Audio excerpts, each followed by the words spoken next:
Okay, I already did that, and that's funny. But good evening, sports fans around this big, beautiful blue marble we call Earth in whatever city you may live in. Welcome to episode 145 of the VWU Sports Podcast. I am, of course, the owner and founder of the bar, Mr. Jacob B. You can call me Jake the Snake, JB. Just call me whatever you want. Just don't call me late for dinner. I am being joined, as always, by my fellow barkeeps and co-host, Mr. C. Carter.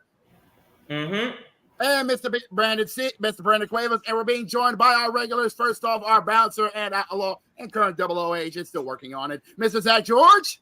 Yo, Prost. And we're also being joined by our soon to be becoming regular, Mr. Matty Dangerously. Hello, and I'm using my Padres avatar as my mood. Well, that's for later tonight. But before we get down to the festivities, I want to get serious here for a second, because I know everybody's been keeping their heads on what's been going on in the weather world. So us here at the bar, we want to send our prayers to everybody in the state of Florida because there's a massive hurricane coming their way, and it's coming in strong because from what we've been hearing, it's going up to a category 5. So to all the Floridians, we all say, please be safe. Please be safe out there. And if you have a chance to get to evacuate, do so, because take it from experience, from myself and Carter, hurricanes are no joke. And when they get that strong, you better start running. Yeah, let me put this way. First and foremost, it's going to be down to like a category 3 at most. Yeah. I think, first of all, like I said, Jacob lives in Louisiana. And I do live in Mississippi, but I live in the Mississippi Delta.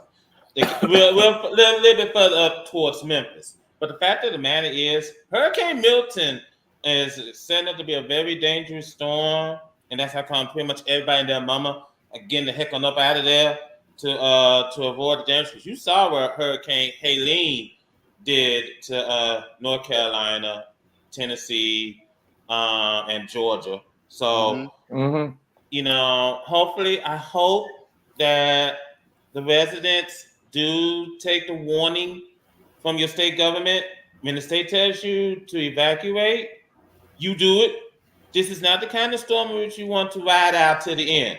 Take the advice from a man who went through many affair of strong hurricanes, most infamously Hurricane Katrina back in 2005. It's not worth staying home. Okay. Yeah. In fact, if you saw many videos, there's actually Tropicana Field is actually preparing for the worst and actually making it into a shelter for refugees as well. Absolutely, and like you brought up, Jacob, I seem to remember back in with Hurricane Katrina, they had to make the Superdome into a refugee to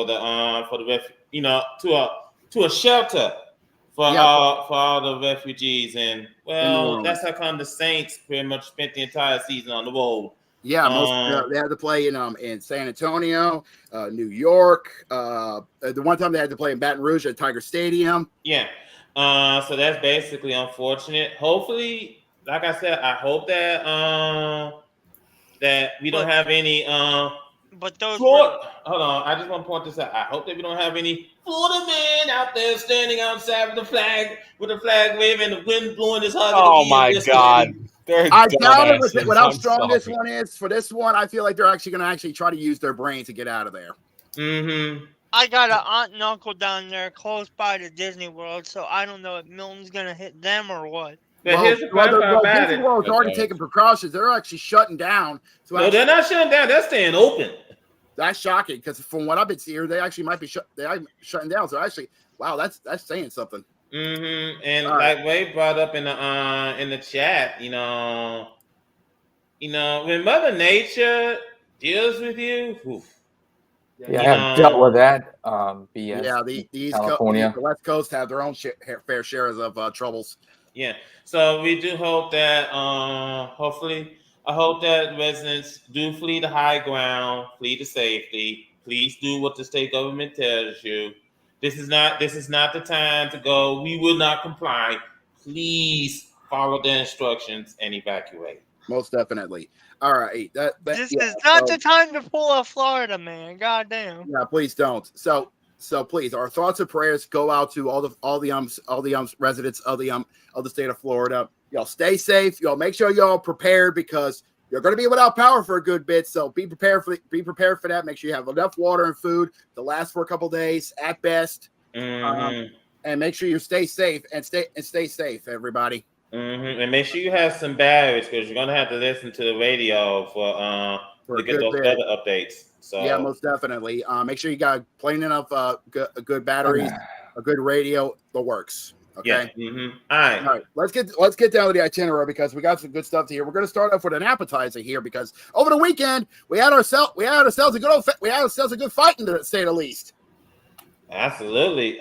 First and foremost, did anyone see the main event of the last UFC event? Because it sure as heck ended.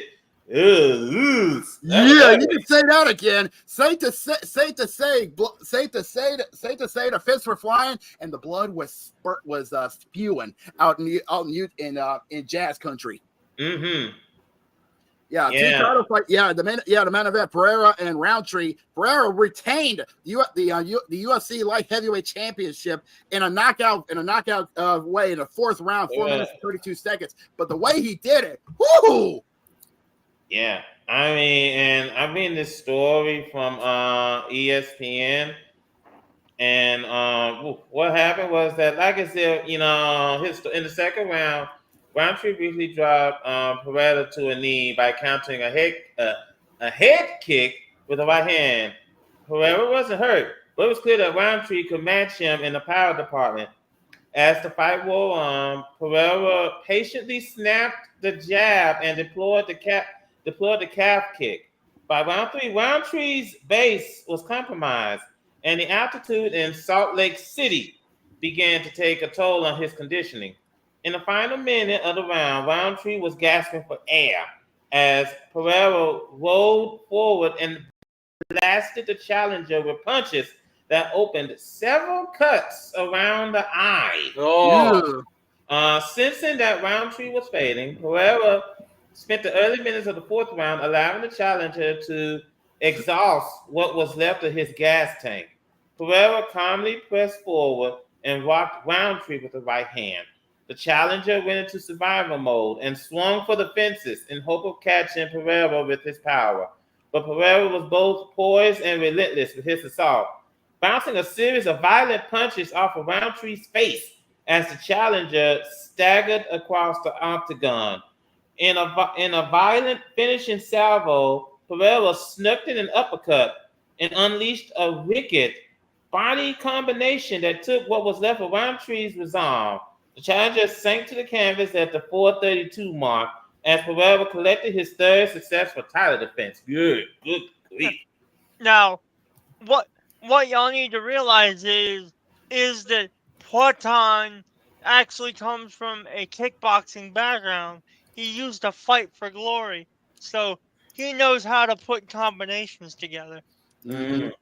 Yeah, it's safe to say, like you said, the altitude did not fare well for the challenger as well because Utah has its fair share of issues with altitude being so high up above sea level. Yeah, you gotta keep this in mind. Utah and Colorado are pretty much right next to each other. Yeah, they're so close to the Rocky Mountains. They're basically almost Colorado. We all know it's known as the Mile High State for a reason, but Utah is pretty high up in that altitude as well. Mm-hmm.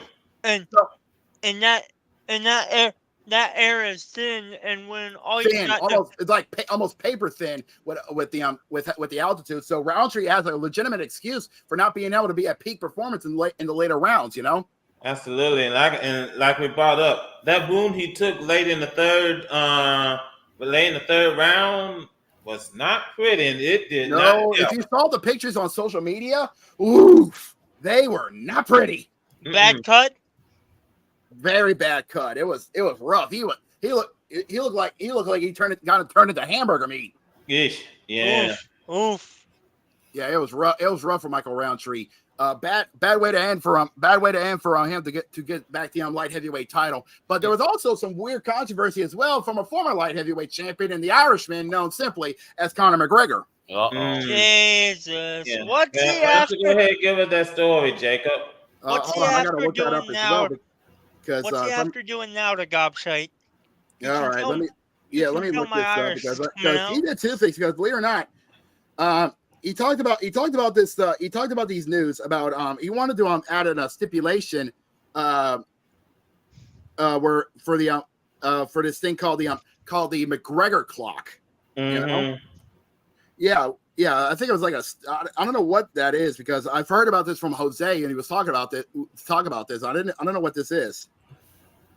You know, and now I need to look about this, but I don't want that. Come on, Google, help me out here. Here we go. Conor McGregor clock. Oh God. Yeah, I gotta look. Yeah, here we go. Yeah, it's called the stalling clock. Yeah, the stalling clock idea. It was Dana White calls it a judging across and redacts the stalling clock idea. This is coming from MMA Junkie. Okay? Yeah. He says the judging from it was atrocious on that night, and he said I felt like I was at a boxing match in Ireland on that night in the Delta Center. Okay. Yeah, so safe to say the judges at 307 did not live up to expectations. Wow. Yeah, here we go. Yeah, McGregor took exception with the idea of stalling and proposed that a clock be installed to limit the amount of inactivity that occurred before a separation. So basically, if anybody's in the clinch and they're not throwing hands and they're trying to stall it out, they only give like a set amount of seconds before the ref's like, okay, break it up. Something tells me that McGregor wants a quicker fight. Wants the fight to go quicker. I mean, considering the fact that sometimes the fighters takes like a little bit of time before they actually start swinging. I mean, I wouldn't be against it. That's true. I mean, pick up the pace a little bit because each round lasts 3 minutes each round. Yeah. No, wait a minute. No, it's 5 minutes. 5 minutes. Okay then. But it's 3 5-minute rounds for a main card fight, 5 5-minute rounds for a main event / title fight. Okay then. So I mean, they just want to pick up the pace a little bit. Yeah, I wouldn't blame them on that, but considering the fact that most of the time they would do it, they would do it in a way that would just slow it down. It's just not natural. Absolutely. And now we're gonna get to the NFL portion a little bit later. But what's the news? Never mind. All right, we got the latest from. Well, what's going on? Well, we can just drop it now. What did Ian Rappaport say about from the Raiders? The Raiders' defensive tackle, Christian Wilkins, if I said his last name correctly, is out indefinitely after undergoing surgery to repair a Jones fracture he suffered on Sunday. Wilkins, Las Vegas, big money free agent acquisition, being out is a crushing blow in the middle of that defense. He will head to IR, according to Ian Rappaport. That sucks. Now, what's a Jones fracture? What is a Jones fracture? Actually, that's a good question. Is that like a jaw fracture or something? Hold on, I'm gonna look this up. Jones fracture. Jones. A Jones fracture, broken bone in a specific part of the fifth menstrual of the foot between the base and the middle part. As we look at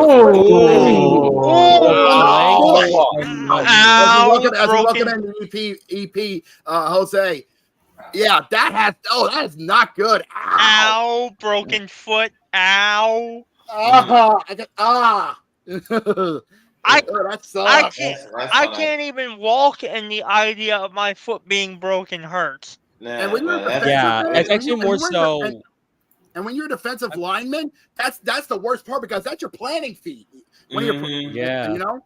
Ooh, that's I feel like you get that fracture more in MMA, but that's just me though. Fair enough. Now, let's go ahead and head out to the Diamond, gentlemen. Yes, first and foremost, hold on.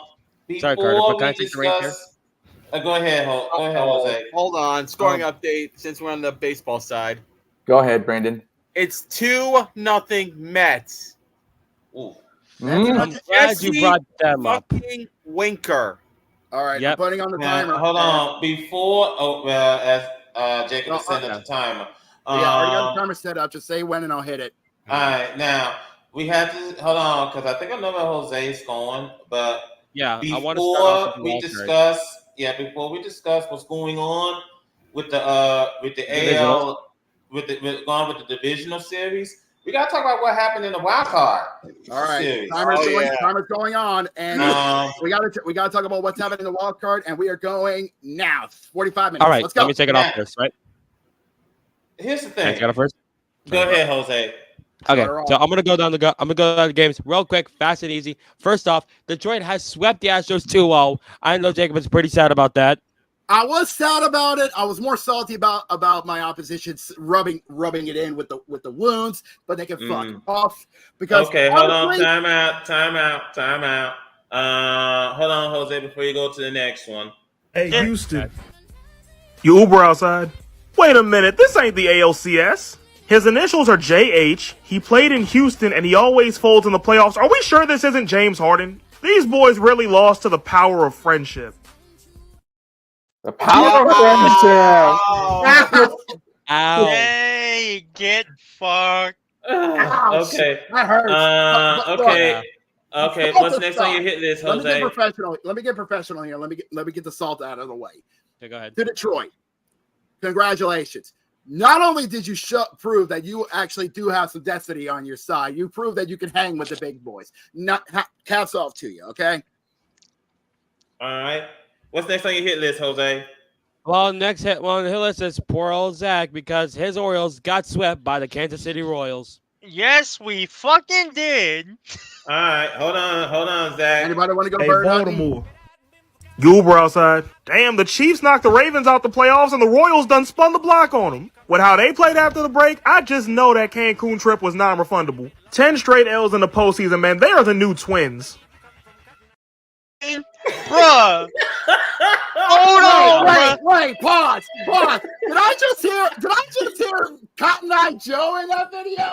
Yes, Yeah, you I heard did. Cotton Eye Joe too. We're not going to talk about that, though. We're not going to talk about that. What we is going to talk about is the fact that, Evan, you might be from Maryland because I've seen you with some vaguely Baltimore-adjacent shirts on in your shorts before. But he had a UMBC shirt on. But how you gonna fuck around and call the Orioles the new Twins? Yes, we had a bad playoff run this year, but we kinda got there anyway. It's not our kids are still developing. Yeah, give them a break. Damn. Yeah, I still believe in Baltimore. Mm-hmm. So I feel like they can get back to the postseason easily. All right, now next on the hit list is the Atlanta Braves, who went out 2-0 to Matt Thunder and his San Diego Padres. Hey, Atlanta. You Uber outside? It was then that he realized they only made it this far because the Mets let them make it this far. Sorry, boys, according to the Padres, your vibes are below average. This team was so beat up, you might go on the IL just for watching this. Dude. Oh my God. Nah, hold up. I got something to say. Make it quick. If they still had Chief Wahoo as the logo, this wouldn't have happened. Oh, geez. Okay, let's not. Yeah, that's not too far. I don't think that's that far. Yeah. Okay, now we get to the last one, and I'm gonna be honest with you. None of us expected this. No. I kinda. Not. Shut up, Brandon. You did, but I'm just saying. Anyway. Well, let's go ahead and get this over with. Hey, Milwaukee. You Uber outside? Ah, yes, another masterpiece from the October Brewers. If Devin Williams is the airbender, I guess Pete Alonso's Fire Lord Ozai. It wasn't the Mets that closed American Family Field. It was the health department. The health department? Oh my God. Okay, God, time out. Okay, time Hold out. on. Let me say this first. Hold on. When he pulled out the avatar card, I fell on the floor. I was like, yes, saved. Okay, you know what? Time out, because golly, give me the spotlight because I'm going on the rant here because I'm getting sick and tired of this. I'm getting sick and tired of this as a Bulls fan.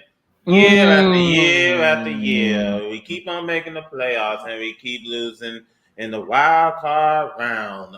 We haven't been to the NLCS since 2018 that was the last time they ever been to postseason. They've been to the postseason before, but they've been to the playoffs before, man. But the thing of it is that what's frustrating to me is that last year, Brewers got swept out the door by the Diamondbacks. This year, we saw Grimace and the Mets decide to just show up and give the Brewers a happy meal. With no McNuggets. Yeah. Like I said, no sauce. special /cheese. Actually, now hold on, let me finish. Okay. Because the thing of it is, it's frustrating to me is that Milwaukee fans are pretty much fed up with seeing the same old thing over and over again. It's like you keep making the playoffs. You making the playoffs. You keep making the playoffs. Great, wonderful. We still ain't gonna take you seriously because you haven't won a playoff series since 2018. And it's really frustrating that that the Brewers, or we got to call them the Bluers at this rate, because they keep blowing it. They keep blowing it. But I swear, it's just frustrating. Might as well go ahead and replace Bernie Brewer with Mia Khalifa. Because you blow so many times in the playoffs. It's just frustrating. It's just frustrating. I would give you a beer, but I feel like whenever I give you, we'll return flat. Sorry. Yeah. I just want to point that out. I'm going to save the rest of my salt for the NFL portion. Because there's one particular coach I want to fire out of a cannon. But leave that alone. Anyway, I was about to say. Yeah, they've been to playoffs before, but the Brewers have not won, like you said, since 2018. Most of the postseason they appeared is a bunch of L's. Mm-hmm. Yeah. Anyways, now that the wild card series is over, we can now detach that car and put that to the side, and we now have 8 teams remaining in the playoffs as we now move forward to the divisional round. And we already got that game. We already got the divisional rounds already off to the races as we speak. Absolutely. As a matter of fact, hold on. We got going on right now. Hold on. We got to thank Matt for that because he found some MLB music that's not copyrighted and it works. Yep. Mm-hmm. It is MLB Playoffs on VWU Sports Podcast. Yeah, you're funny. Now, anyways. Now then, going on right now, even as we speak, going midway through the 5th inning, is Game 3 of the NLDS between the Phillies and the Mets. Yeah, believe it or not, Mets already, and both of them were bombs. Yeah, but Mets brought up kept the big stick on them as kept the big stick for them. The first time, the second inning, it was by the polar bear Pete Alonso. Yeah, second run. Shouts out the polar bear. Jesse Winker, the former Cincinnati Red. Yeah, both of them in deep right field to move up 2-0 at the bottom of the 5th. Sosa struck out swinging. Oh, by the way, here's the crazy thing: these divisional rounds, we can now officially say we will not be seeing any Bruins because all 4 of these divisional rounds are now down to the best 2 out of 3 falls. Well, I know one person who's happy about it.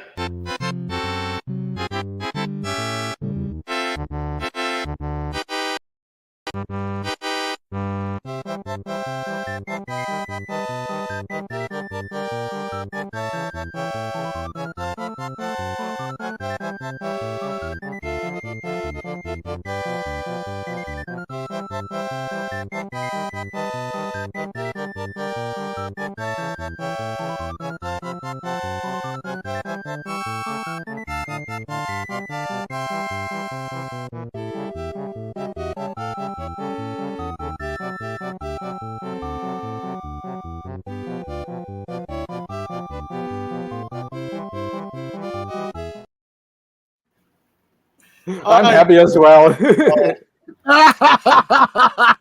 God. I love the fact that he used Super Mario World's end theme just to do that. Oh, it's pretty catchy. Also, Good. can we give credit to Sean Manaea? He got Sean 5 Manaea. innings. He's been Go ahead. dominating. 5 innings. Only 2 hits he's given up with 4 strikeouts. On the man. Defense is Holy smokes. No. Don't give props to Sean Manaea. Give props to the defense. They are not treating Philadelphia lightly. In fact, it's the opposite effect. Philadelphia is underestimating New York. Good. Teach those Now- freaking Phillies. Now, also coming I know up one later on person's this name, I'm evening, looking at him right coming now. up later on this evening over at Petco Park, we got the Dodgers and the Padres. Now And we have to talk about this because this happened last night in Game 2. In Game 2 at Dodger Stadium, we had a little bit of fire from the Dodger faithful. I think that was Sunday. That was Game you're right. 2. Sunday. Mhm. At Dodger Stadium, let's just say the Dodger faithful were knocked down to their SoCal brethren in Game 2. Mm-mm. Okay. The game had to be stopped for a moment For there like because 7 minutes, I believe. Yeah, because it was after I can't remember the left fielder's name. Profar. Yeah, Jordan Profar. After he robbed Mookie Betts of his homer. I loved it. Yeah, and he decided to have a little fun with it and delay the out by just bouncing up and down in front of the fans in left field, and it's just I was enjoying like, it. did he caught the ball? I was like, Yeah, he did. Good. Everybody thought he was gone and thought the Dodgers were taking the lead. No, he was just having fun. Little did he know, he accidentally stoked the flames a little bit at the Dodger fans. Yeah, I was about to say I have the story. It says this from ESPN. Like we said a couple of nights ago, fans threw baseballs in the direction of San Diego's left fielder, Jurickson Profar. Yeah. Yeah, and then they throw trash that caused a lengthy delay before the Padres beat the Dodgers 10-2. Yeah, and that delay, and here's the thing. Yikes. What happened in Los Angeles had to basically increase police presence and had to send a warning from the upper management in San Diego to the Padres fans saying, please don't do what LA did tonight. Exactly. Yeah. That's what pissed me off in that game. Needless to say, Yu Darvish did not have a good night Sunday. Actually, he did have a good night. Just the game fell apart. Yeah, fall apart after Game 1 win. Oh, by the way, boys, even though the O's aren't in the playoffs anymore, I bought a separate ticket for the playoff train. So if y'all need me, I'll be in the card car. Make sure you don't be in the caboose. Also, when it comes to rivalry, if you want to help out with that, we could definitely use you for helping out with helping out with the customers. as I was saying from Zach, this is the rivalry. This is what you expect from the bloody rivalry, like the Chargers, Raiders, Red Sox, Yankees, and also Barcelona and Real Madrid when it comes to bloody rivalry, because you know it's going to be a mess. Boca Juniors and River Plate. I just it's funny. And actually, like I said, the game like you guys brought up that Darvish, he had a great game, but after the 7th inning, the game just fell apart. I mean, it wasn't his fault. It was just the fans who were being extra salty, and I do mean extra. Oh, they were. Hold on, time out, because this is my fault. I forgot that Darvish plays for the Padres. And that's how come he kept the Dodgers to 2 runs. It's the other side of the coin. It's Flaherty. Jack Flaherty. Yeah, that did not have a good night. Good Lord. 5 innings he pitched, 5 hits, 4 earned runs, 2 Ks, and 1 walk. And it's not going to be any easier for the Dodgers because one of their big stars, Clay Kershaw, is going to be out. It's going to be out for the rest of the postseason. Yeah. So considering that the that's San right. Diego, He is still with them. My bad.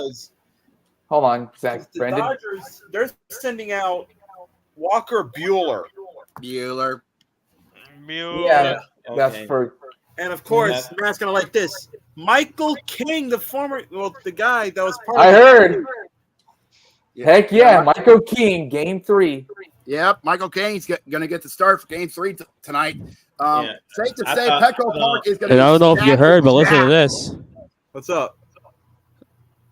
I don't know if you heard this, but I think you're gonna have a bit of trouble because Freddy Freeman is back on the team for Game 3. Wow! Oh God! Oh no!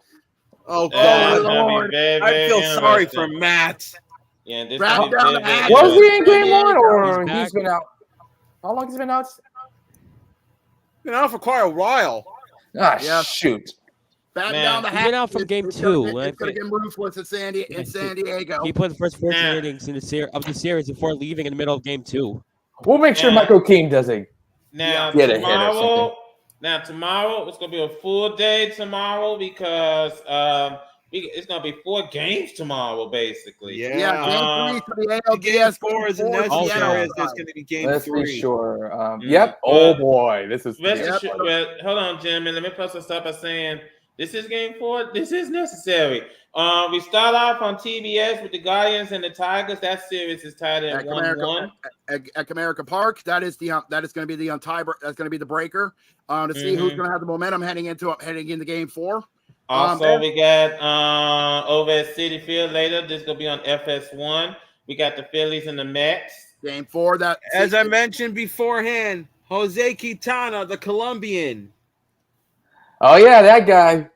Now, I want to bring this up before I continue. If the Mets win tonight, oh boy, Phillies basketball will be against the wall. Oh Lord! Take the L, Phillies. Now, also we got later on over on TBS, which is why AEW Dynamite is going to be on tonight because tomorrow.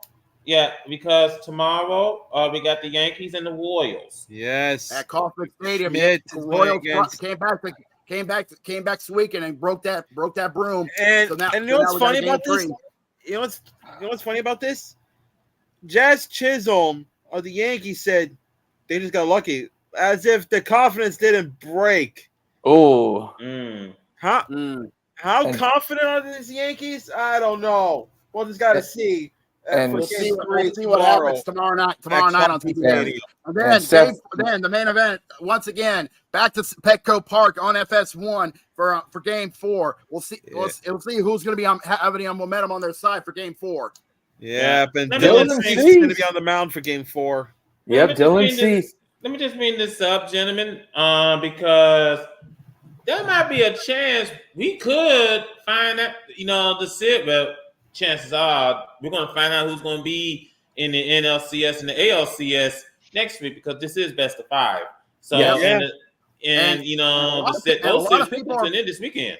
And a lot of people are putting a lot of money aside to see who's going to be in the Fall Classic. A lot of people are predicting. I can't believe I'm going to be saying this. That they might be seeing a somewhat repeat of '89. With the Battle of the Bay, but with the New York State of Mind with the Subway Series. Yeah, we saw that when the Yankees and the Mets played against each other. So you're saying to me, we could potentially have a reset of year 2000?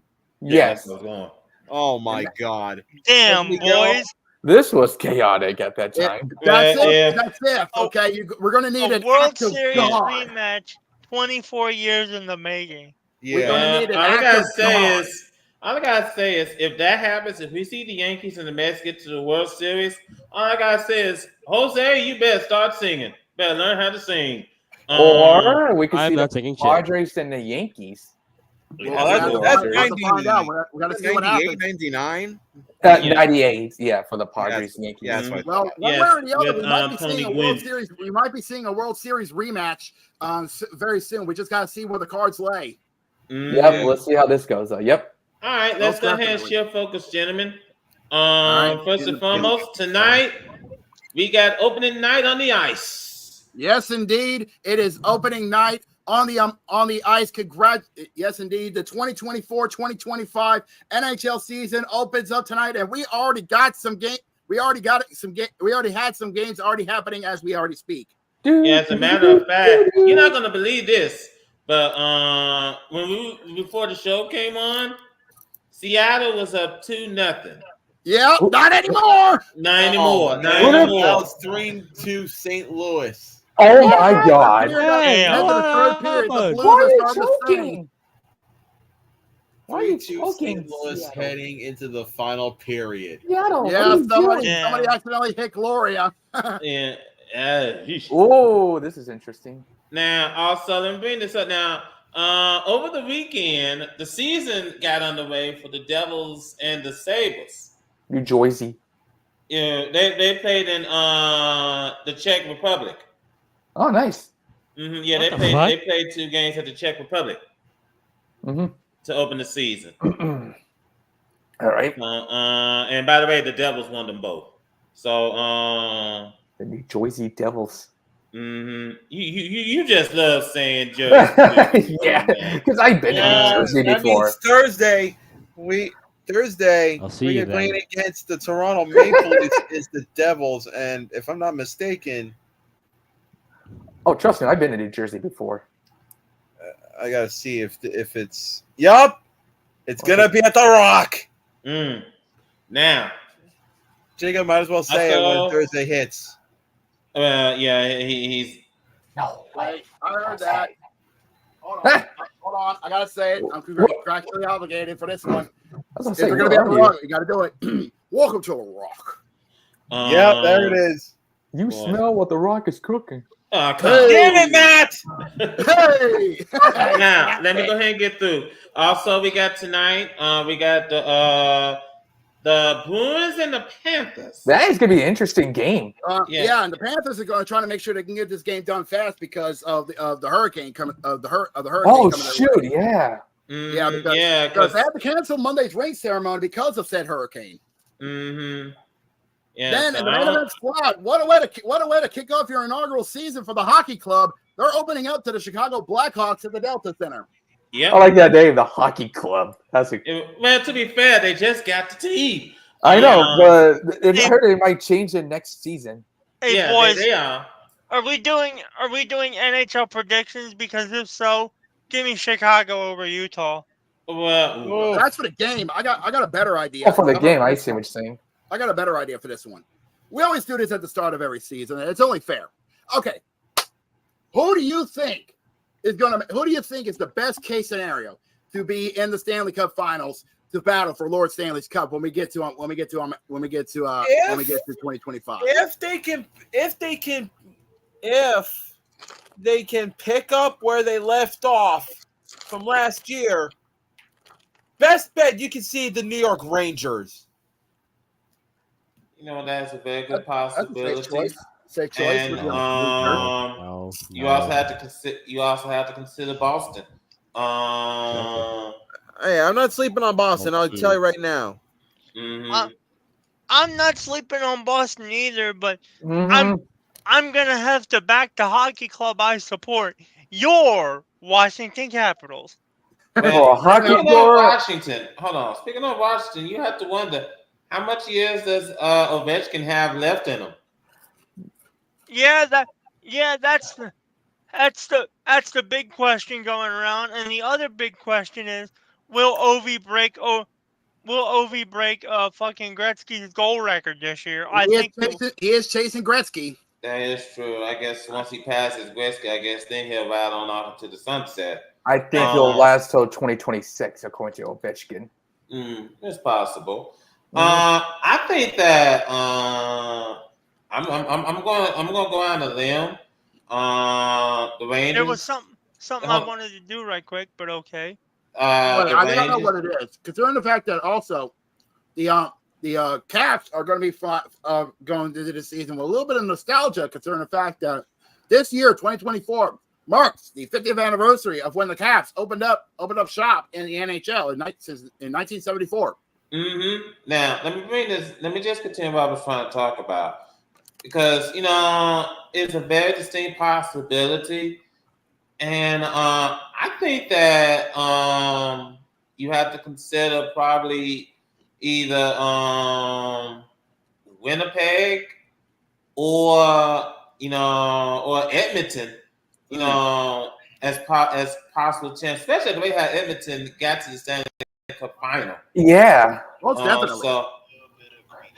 So that's one way to look at it. Does Florida have what it takes to repeat? I think they do. The pieces are there, and if they continue from where they left off, then absolutely they could get to the Stanley Cup final again.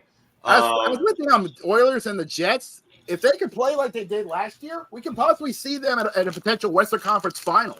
That's a my possibility. Now that's only if the offices don't screw it up. That's true. Those bastards like to keep it in the U.S., not in Canada. That's true. Now I give you another team to consider, and I know it's probably a long shot, but you got to look at the Carolina Hurricanes. True, the Canes have been doing some offseason wheeling and dealing. Mm-hmm. I mean, yeah, that's true. But remind me, how many times have they lost in the postseason? Oh boy, Carolina hasn't won the Stanley Cup since. I know the year after the lockout. 2006. I think so. So and check. Yeah. So I think that most folks don't like the Hurricanes because as Don Cherry put it a couple years ago, this team was a bunch of jerks. But because they keep on every time when the game is over and they win at home, they always do those stunts to I think they're like a storm surge that they always do when the game is over and they win. But I think it was 2006. Yeah, I think with Sebastian Ahoy. Oh, God. But I think that if he could continue, if this team can continue and forget about what happened last season when they almost got swept out. Well, they almost came back against the Rangers when they fell down 3-0. If Carolina can continue from where they left off last year, then I think that this team probably might have a chance to keep up with the Panthers in the East and the Rangers and the Bruins. Possibilities out there. We'll have to see what happens with the also one other thing about the surge. By the way, I got a question. Go ahead. Does anybody know if Ovechkin was successful in getting the Caps to bring the Screaming Eagle back as an alternate? I think they talked about bringing it back for a third jersey, but we haven't heard any updates on when they're going to do it. If they're going to do it. Good point. Yeah. I think they want to say something real quick. No, wait. Are they? In 45 seasons, the Carolina Panthers have. I mean, they're not Carolina Panthers. Hurricanes. That trash team is in my head. Yeah, I know. When we bought the Panthers, you immediately go to the football team. The Hurricanes have made the playoffs 19 times. Mm-hmm. And they won a championship one time. Mm-hmm. 2006. Yeah. So, in the past 10 seasons, they made the playoffs 6 times, and they won playoff series 8 times. Mm-hmm. I don't know how I feel. Well, I think Carolina's not good. I think the Carolina is good at home. I feel like they're not. But the thing is that they're not good on the road in the postseason. That's a good question. That's a good question to ponder on. Yes. Now, also, let's also bring this up because I'm really intrigued to see how Utah's going to do. Their first season, they're going to have a lot of. They're not going to be bad. They're not going to be bad. They're not going to be good. They're going to be in the middle. Yeah, they're not going to be young and dumb because yes, they're a new team, but they got a lot. But it's kind of like how Baltimore was when they got the Browns. They're going to have a lot of. They're going to have a lot of old players, a lot of the young players from the Coyotes with them. Mm-hmm. And not to mention, they got the Coyotes front office and the Coyotes coaching staff. Yes. Yeah. So basically, they're not going to go insane and go on a deep playoff run, but they're going to make some noise. Okay. Yeah, we've seen expansion teams go on the deep run before. Vegas. Yeah, Vegas, which went in 2019, but unfortunately fell short to Ovi and the Caps in 5 games. Yeah, absolutely. So the possibilities are endless. I'm just very intrigued. I think they're now the young expansion team to win the cup, I guess. Here's the thing, and I think that I'm really intrigued to see how. First of all, number one, how how's the Delta Center going to look as an NHL arena? Because yep. because I know that they're going to do some renovations to make it accessible to be for hockey. Mhm. Because a rink is a little bit larger than a court. Yeah, by I think like a few square feet. Mm-hmm. So it's obvious that for at least this season, the Delta Center is going to hold like 12,000 people for hockey. But it's not as bad. It's not bad, but we know there's room for improvement. Let's put it this way: Would you rather prefer to play at the Delta Center or play at the Mullet Arena? Delta Center all day. Delta Center. At least you're actually at an actual barn instead of a college venue. Yeah, look at it this way. At least you're ready to put in more people. Let me check because there's 2 arenas in Salt Lake City. Well, the other arena is the Maverick Center, but that's the for the one. ECHL. It's for the Utah Grizzlies of the ECHL. And I think they have the G League team. Yeah, the Stars play there too. But overall, though, keep your eyes peeled because this season is going to be wild and crazy. Very, very interesting. So keep your eyes out. It's going to be a very good game. It's going to be a very good season. I got a feeling. Most definitely. It's going to be an interesting season. So expect insanity to begin to go underway here. Absolutely. Now then, let's go ahead and shift gears, gentlemen. We head on out to the hardwood with the WNBA first. First and foremost, coming up at the top of the hour. No, actually not at the top of the hour, but later on this evening, we have Game 5 between the Sun and the Lynx. That's gonna be and that's the decider, believe it or not, for this series because the winner of this series will face the Liberty in the finals this Thursday night. Absolutely, because there's gonna be a new champion this year. The way how they handled Las Vegas. I don't think we talked about it, but yeah, Vegas lost to the New York Liberty, and now they're in the WNBA finals. Yeah, the way how they handled Las Vegas in 4 games, that's saying something. Yeah. And you gotta give it up to Heidi, what? Sabrina Ionescu. Oh, Sabrina Ionescu. She's great. Thank you. She is great. So you gotta give it up to her. And I think that there is a distinct possibility this could finally be the year the New York Liberty win the WNBA championship. We'll see. If it does happen, imagine how much that ripples down for the New York sports. I would love it because I like the Liberty, so I'm looking forward for their moment. I'll be honest, I'm not a WNBA guy. I've never really checked it out. I'm just a Caitlin Clark fan. That's okay. That's understandable. They have had a repeated, a three-peat since the Houston Comets, I believe that's their team. Yeah. They're a great Houston basketball team. Well, I'm gonna bring this up. I got a feeling it's somewhere down the road because number one, Golden State is coming to the league next year. Yep. And then Toronto. You got both Toronto and Portland going to make their debut in 2026. Oh yeah, thank you for that. Yeah, Portland. Yeah. This is Portland's second chance at a WNBA team. Yeah, there you go. And they're going to play at the Moda Center, aren't they? Same arena from last time. Yeah. Now I feel that if Portland can get a second chance, why not? Houston. There you go. Yep. Yeah, and they got a good arena they can work at too in the Toyota Center. Mm-hmm. Now, if they can't work it out at the Toyota Center, you can always go talk to the University of Houston and see if you can use their. If the owner approves it, that'll be great. Yeah, most definitely. I can definitely. Wait, I'm confused. Do you mean Houston or do you mean Rice? There's 2 big colleges in Houston. University of Houston. It's basketball. Houston. Yeah, the University of Houston. Not the football one. Oh, yeah. Oh, my mistake. Yeah, because I think I said University of Houston when I started. You did. But when I think of big college sports in the city of Houston, my brain automatically goes to football and Rice. That's fair. Yeah. Let's talk about that poor excuse of a statement advice to better. I just think that the possibilities are endless. Let's see how things work at Golden State and see how they do next year. I think they're called the Valkyrie, I guess. Yes, the Valkyrie. I like that name. Good name, actually. Because they have a Warriors, we got the Valkyrie. Yeah, it ties it together, you know? Yeah, it fits the theme to it. Yeah, let me just point this out that it's going to be very interesting to see how they do.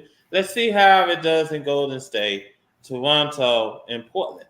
And if it works, then they should be able to get somebody in Houston saying, hey, would you come help get a team here in Houston and relaunch the Comets? I mean, can you help us bring back the Comets? And, because we like that.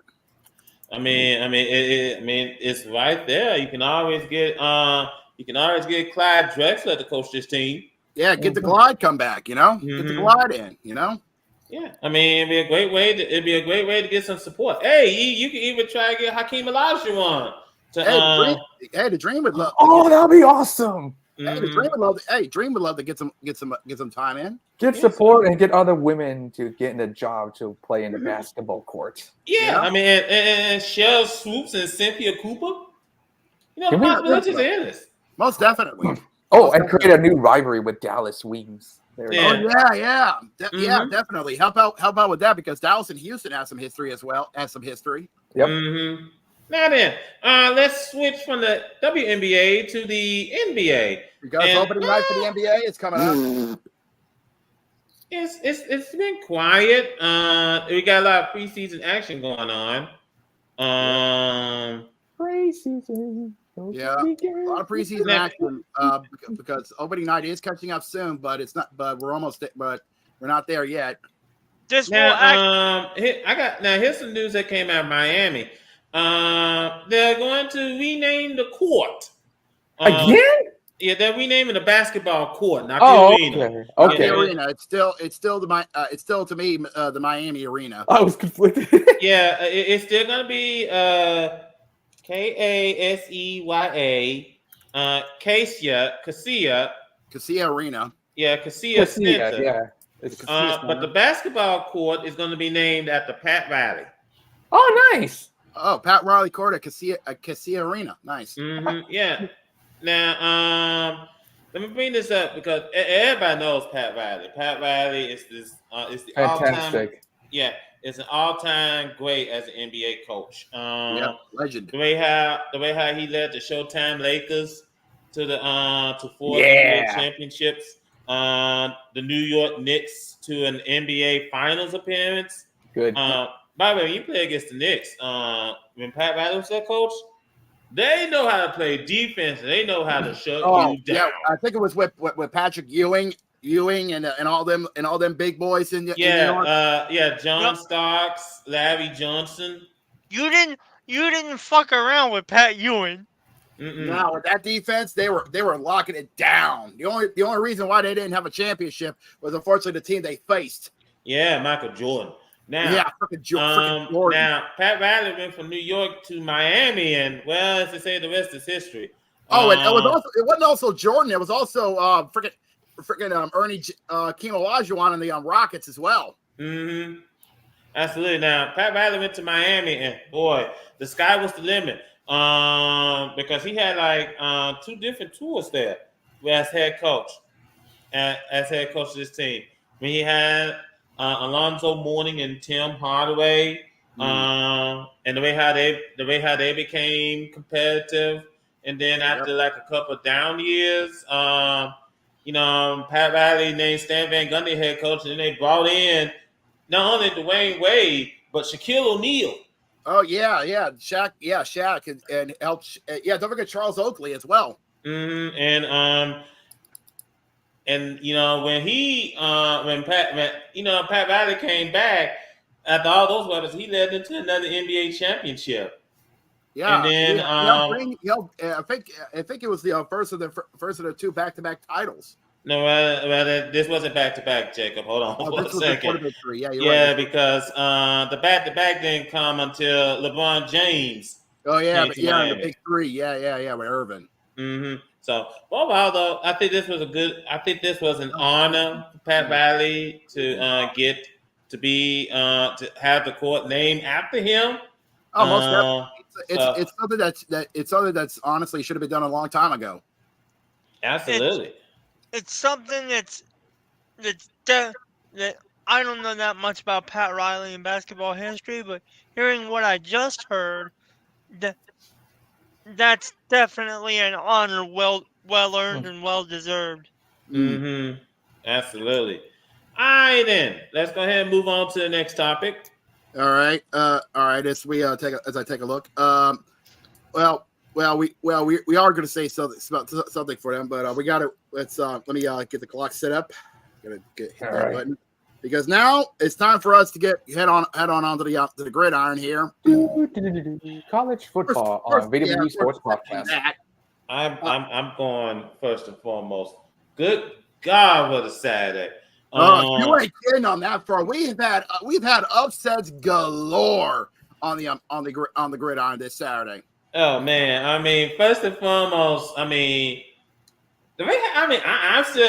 still shaking my head, going, Alabama lost to Vanderbilt. I did not see that coming. Of all teams, the Commodores let Alabama come in, and they decided to give them no mercy. Yep. Oh man, I did not expect that. I was shocked.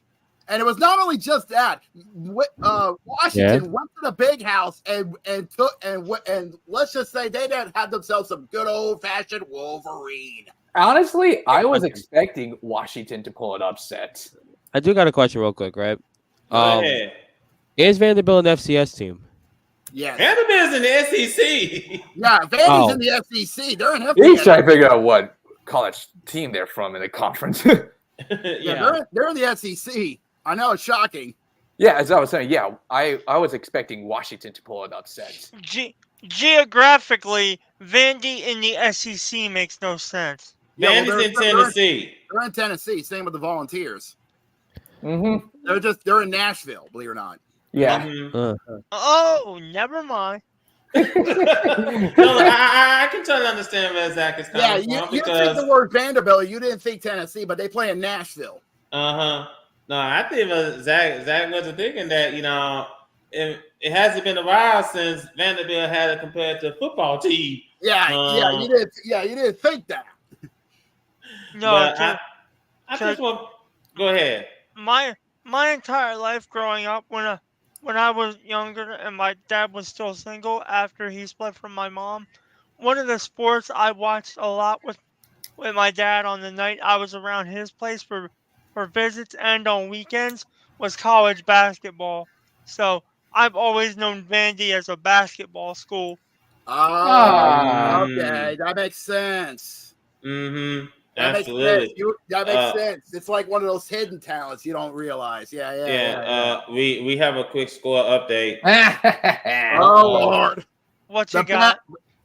It's 4-0 Mets. Oh shit! The- Starling Marte with a 2-out base hit. I was Hey, about boys. to say, who hit it? Nah, Hey boys, the Mets are going BTA. Y'all know what that means, I was don't going to you? say, who got it? because No, they're going belt to ass. yeah, I tried to say because there's a story out in Texas that Zach. Texas high school got in trouble for whipping the other team with belts. I was going to say, who got an RBI, Brandon? Starling Marte. Starling Marte. Yeah, let me just continue on here because there was some we had more than our fair share of upsets, and I'm gonna give you the scores before we play the elimination tracker from last week. As our Brett has joined us, welcome in Hit K Worldwide. Oh, you better believe there's a rank coming from me today. we're about to get We Don't know. worry. We'll get to you shortly. We're about to get to NFL soon. Oh, Now, by the way, let me go ahead and run through the scores. First and foremost, last Friday, Oregon defeated Michigan State. Oregon's 31-10. killer. Great team. They're 5-0. The only Pac-12 team who went to Big Ten are doing great so far. Oregon and Washington. Syracuse defeated UNLV 44-41. UNLV. And then here come the upsets. Vanderbilt defeated Alabama 40-35. Yeah, 40-35. They tore down the goalposts and marching it downtown. And that's something I'll keep in mind when we get to Arkansas. They threw that hoe in the Cumberland River. I'll keep that in mind when we get to Arkansas. Ohio State defeated Iowa 35-7. And speaking of, take a look at Louisville. Yeah, as I say, speaking of Arkansas defeated the number 4 team in the country, Tennessee, 19-14. And that's the reason I brought it up is because the SEC penalized Arkansas and Vanderbilt for celebration thing again. Well, the thing of it is they always find the school, they storm the field. Yeah. Mm-hmm. Yeah, that's what the SEC does to try to keep the fans under control. Mm-hmm. If they storm the field, they find the school. Now, Georgia defeated Auburn 31-13. I knew that it's not going to be an upset. Yeah, Penn State defeated UCLA 27-11. Oh my God, that's an ass whipping. It is. Yeah, Penn State is 5-0. Like I said, belt to ass, golly. This one was a nail biter between Miami and California. That's a rant I want to take because I hated that decision. I know it's money talk, but if I were a college football administrator, I'll put Cal and Stanford back to Pac-10 or whatever their name is, where they are, because they stink at ACC. Get out of here, Cal and Stanford. They are a joke. It ain't worth the money. It ain't worth it. I know it's money talk, but that's the only thing I don't like about this. It's sure as heck not worth the distance. Right. Now, Texas A&M defeated Missouri 41-10. Who they? 21-10. Who was they against? 41-10. 41. Excuse me. Good Lord. Yeah, they beat Missouri. Can you say belt to ass? Golly. Now, I'm sorry. What was Missouri ranked before? Because they're like top 10, I guess. 25. Damn, they dropped. Ooh. Now, they're falling off. Here comes some upsets. Washington defeated Michigan 27-17. As expected, yep. And Minnesota defeated USC 24-17. You're finally waking your butt up, Minnesota. Finally beat USC. Yeah. There Ole Miss defeated South Carolina 27-3. Just another day at the office. Speaking of just another day at the office, Clemson defeated Florida State 29-13. And we got Clemson and Miami, the only good ACC team so far. Iowa State defeated Baylor 43-21. Boise State, boy, they just whipped Utah State all over the field. Can we say that again from Jack? Belt to ass. There you go. Bro. Now, as Brandon was bringing up, there was an upset in Louisville. Now, SMU, do not sleep on them. They're a very good team. The only good realignment from ACC is SMU. Yeah, they defeated Louisville 34-27.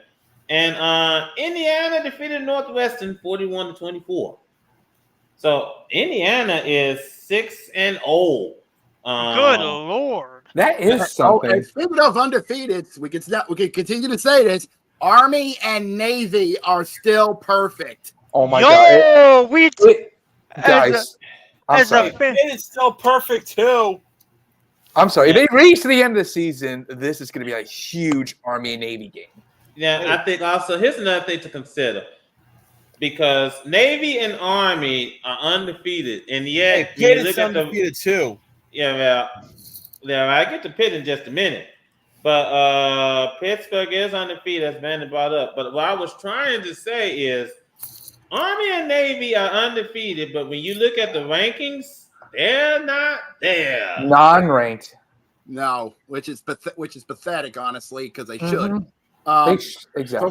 Before we get to the track, let's get to the tracker first, and before we get to the top 10, let's go see who got bounced out on the road to the college football playoffs. Real quick, I got something to say about the whole Navy still being undefeated thing. Okay, yeah, go ahead.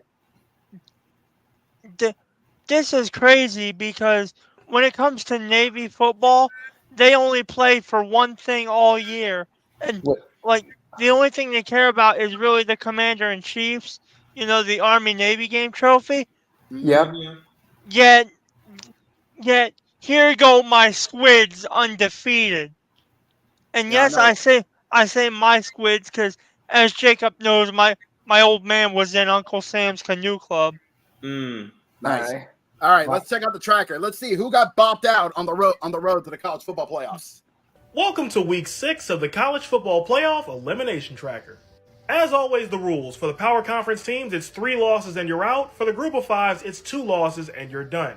The only loss that instantly eliminates a team is a loss against an FCS opponent, and a Power Conference team losing to a G5 is not instant elimination. And also, when a team is eliminated, they do not come back. That means it's over, it's done, bye, see you next year. All that being said, we entered the week with 74 teams in the hunt for the College Football Playoff. Let's see who bowed out in Week 6.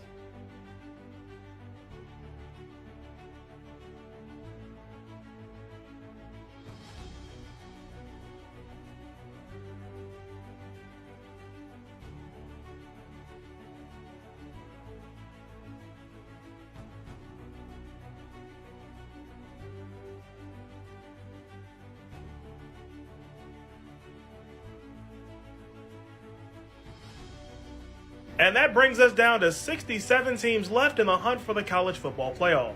And we have 4 elimination games this week. James Madison versus Coastal Carolina, Iowa versus Washington, UCF versus Cincinnati, and Kentucky versus Vanderbilt. The loser of these games is out. So, think your team's getting in? Let me know in the comments. I see they mentioned TCU. They haven't been relevant since 2022 when they made it to the College Football Playoffs. Yeah, and they got their asses handed to them by Alabama. Yeah, that wasn't pretty. It wasn't. Anyways, let's take a look at let's take a look at the AP top 25. Starting off with the top 10 for Week 7 of the season. Starting off, number 1, Texas moves back up to the number 1 slot. Number 1 spot. And it's a good time too for the Longhorns because you know what's coming up. Yeah, the Red River Showdown. Or as I originally called it, the Red River Rivalry this Saturday between the Longhorns and the Sooners. That's the Cotton Bowl. 18-ranked Sooners. Yep. Yeah, it's gonna be a huge game. Big game at the Cotton Bowl. Big game at the Cotton Bowl. To say the least. And it's gonna be at 2:30 afternoon games. So and it's good. And ironically, it's always played at the Texas State Fair. So it's gonna be a hell of a game. It's gonna be sold out. That's gonna be one game of yeah. sweet. I got a question. Go ahead. Hold on. Go ahead, Zachy. The game that's played at the Texas State Fair. Cotton Bowl. Is admission to the football game covered in your fair ticket, or do you need separate ticket? I think it's separate. I don't know they included in the ticket, but I've never been there. But anyway, continuing on. Number 2 is Ohio State. Ohio State moving up to second in the nation. They jump up from the it's going to be ginormous. Ohio State against the Oregon Ducks, 2-3. That is going to be huge. This Saturday's going to rock. Fight. That's going to be a big time fight, and from what I'm seeing, it's going to be under the lights. And under the lights, keep in mind on one other thing. Someone's going to take the loss here between Ohio State. Someone's going to bite the bullet. Someone's going to take their first loss of the season. Under the lights in Eugene, 2-2. Fox is going to make a big kahula. So. Yep. Indeed. Well, whoever network gets this, they're going to make some big money. Oh, most definitely. At number 4 is the Nittany Lions of Penn State, moving up in the rankings. Yeah. At number 5 is the Bulldogs of Georgia. Oh, in the Battle of the Bulldogs. And it's funny enough, Penn State got the Trojans. Yeah, the Trojans Yes. of USC tonight, this Saturday. And number 6 is the Hurricanes of Miami. You guys mentioned Georgia, right? Yep. Right. And they're going to face Mississippi The State. Battle of the Bulldogs. That's what I said. The Battle of the Yeah, Bulldogs. Mississippi State. Let me just point this out because Go ahead. Mississippi State has just been awful. Not good. Awful, Yeah. I haven't heard anything. This ain't good gonna be things no about battle. them. This gonna be more like a cakewalk. We'll see. And Yeah, it's for anybody wanna- Miami, they got Miami. Louisville coming Yeah, up. they got Louisville this next Saturday. week, actually. Yeah. Remember Yeah, that. next week. And number 7 in the nation is the Crimson Tide of Alabama. Well, good luck, South Carolina. You're gonna need it. Yeah, Exactly. I'll say. And number 8 in the nation is the Volunteers of Tennessee. And they're going to Good take luck, on Florida. Florida. You're gonna need it. Goddamn Gators of Florida. Yeah, Chomp. good luck, Florida. You're gonna need it. Tennessee's going to – I think I Tennessee's think going to Tennessee's beat going to be them. having some fried gator by Saturday night. Yeah, hold on, time out before Jacob goes on, because this reminds me. I saw a YouTube video earlier from some guy, and he was like, make these reactions, make these reactions up from the SEC. And when in the first week he did Florida, he said, "Why?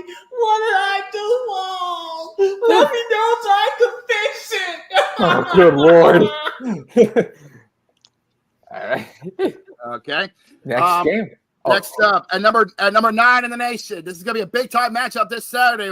There, Carter, is the Rebels of Ole Miss because you're coming to my town for Saturday night in Death Valley. That's what I'm saying. You know something, boy. This is gonna be one. This is gonna be one real weekend for Jacob and me because here's the funny part about it: we're facing each other in college football. Yeah. We're facing each other in NFL, and we're facing each other in fantasy football. Oh, God. It's a three-way fight, and it's all the same people. Oh God. Yeah. It's gonna be a menage a trois, so it's gonna be interesting. Oh God. And speaking of which, I actually talked about this Saturday. I'm expecting those Magnolias to get some color on them because this is not going to be pretty. No, it's not. It's not. What's number 10? It's Clemson, and they're going to be going to Wake Forest. Clemson's going to win. And we actually had some controversy in the top 25 because we actually got a tie for number 11 in the nation. Iowa State and Notre Dame. Yeah, That Iowa is State and crazy Notre Dame talk. are tied for 11th in the nation, believe it or not. And crazy thing is, Notre Dame, this Saturday, they get Stanford. Yeah. They better not screw it up like they did against. I'm gonna say, hold on, Jimmy. That's not the only tie we That's got. going to be a game I might have to find a stream of. The Yeah, Notre Okay. Dame Stanford game. Yeah, I was gonna say that's not the only tie we got in the top. Look down further, number 18, Indiana, Oklahoma, and Kansas State. Yeah, you're right. A three-way tie for the eighth. It is so weird. This year's been nuts Oh, and they got weird. Colorado. No, good luck. But yeah, as College far football on his finest. as the three-way battle between Baker and Carter goes, I'm gonna throw my hat in the ring and I'm gonna use a little French. Go Tigers, les bon temps roulés. Hey, Hey. Let the good times roll. Missouri's taking on UMass. I mean, University of Massachusetts. yeah. Where is Gurok, anyways? But he's gonna be on a little bit later. Yeah, Okay, then let's go ahead. Give me Missouri over UMass. UMass ain't got no chance. No. Well, I we'll was gonna say- we'll see. Yeah, All let's go ahead and shift focus because we got some big news coming out of the NFL. Oh, yeah, we have Hold on, let me Oh, put the that's- theme song in. Before we do that, I know we didn't bring this up, but we got to do something and we got to do it right. Let's just give our respects to one legend that is Louis Thion, 83 years old. Yeah, Boston legend, Red Sox great. Sadly passed away at 83 years old. He a true great for the Boston faithful. He'll be missed, and we send our condolences to the families. So if it's only fair. Yeah. But now let's get down to the main event All because right, here's, we need to I'm talk gonna- about this. We need to talk about this. What the fuck happened on Sunday? Hold on, before we get to the scores. Don't jump the gun. We haven't got Thursday's one. Hold on. Before we get to the I think there's a lot. I think there's a lot of salt in this call today. Yeah, let me first start off before we go to the scores. Yeah, this is appropriate. Also, I know I'm jinxing it because he will show up by the end of this, but thank fuck he's not here now, and Jamal. Yeah, I'll talk about it. Hold on. Let me go ahead and get this trying to say. First and foremost, before we get to the scores, we got to talk about the big news that came out in New York earlier today. Okay, before we got a firing. Robert Saleh, get the hell out of here. The most dysfunctional franchise in football today, the New York Jets. Here's the thing, and call me a defender of him. I don't care. The Jets are 2-3, and the thing that gets me was it's not his fault. And the reason I say it's not his fault is because I'm getting sick and tired of teams every time they struggle, they make the coach the scapegoat. And that's not how you solve the problem from this disaster, Jets. Now, scapegoat? You mean Zach Perry? Not that. Go home. What are you talking about? Now, here's the thing. Here's the thing I'm trying to say. Because Aaron Rodgers has been struggling. I mean, here's the thing. Number one, when they lost to the Broncos, didn't even throw a touchdown. 10-9 was the final score of that game.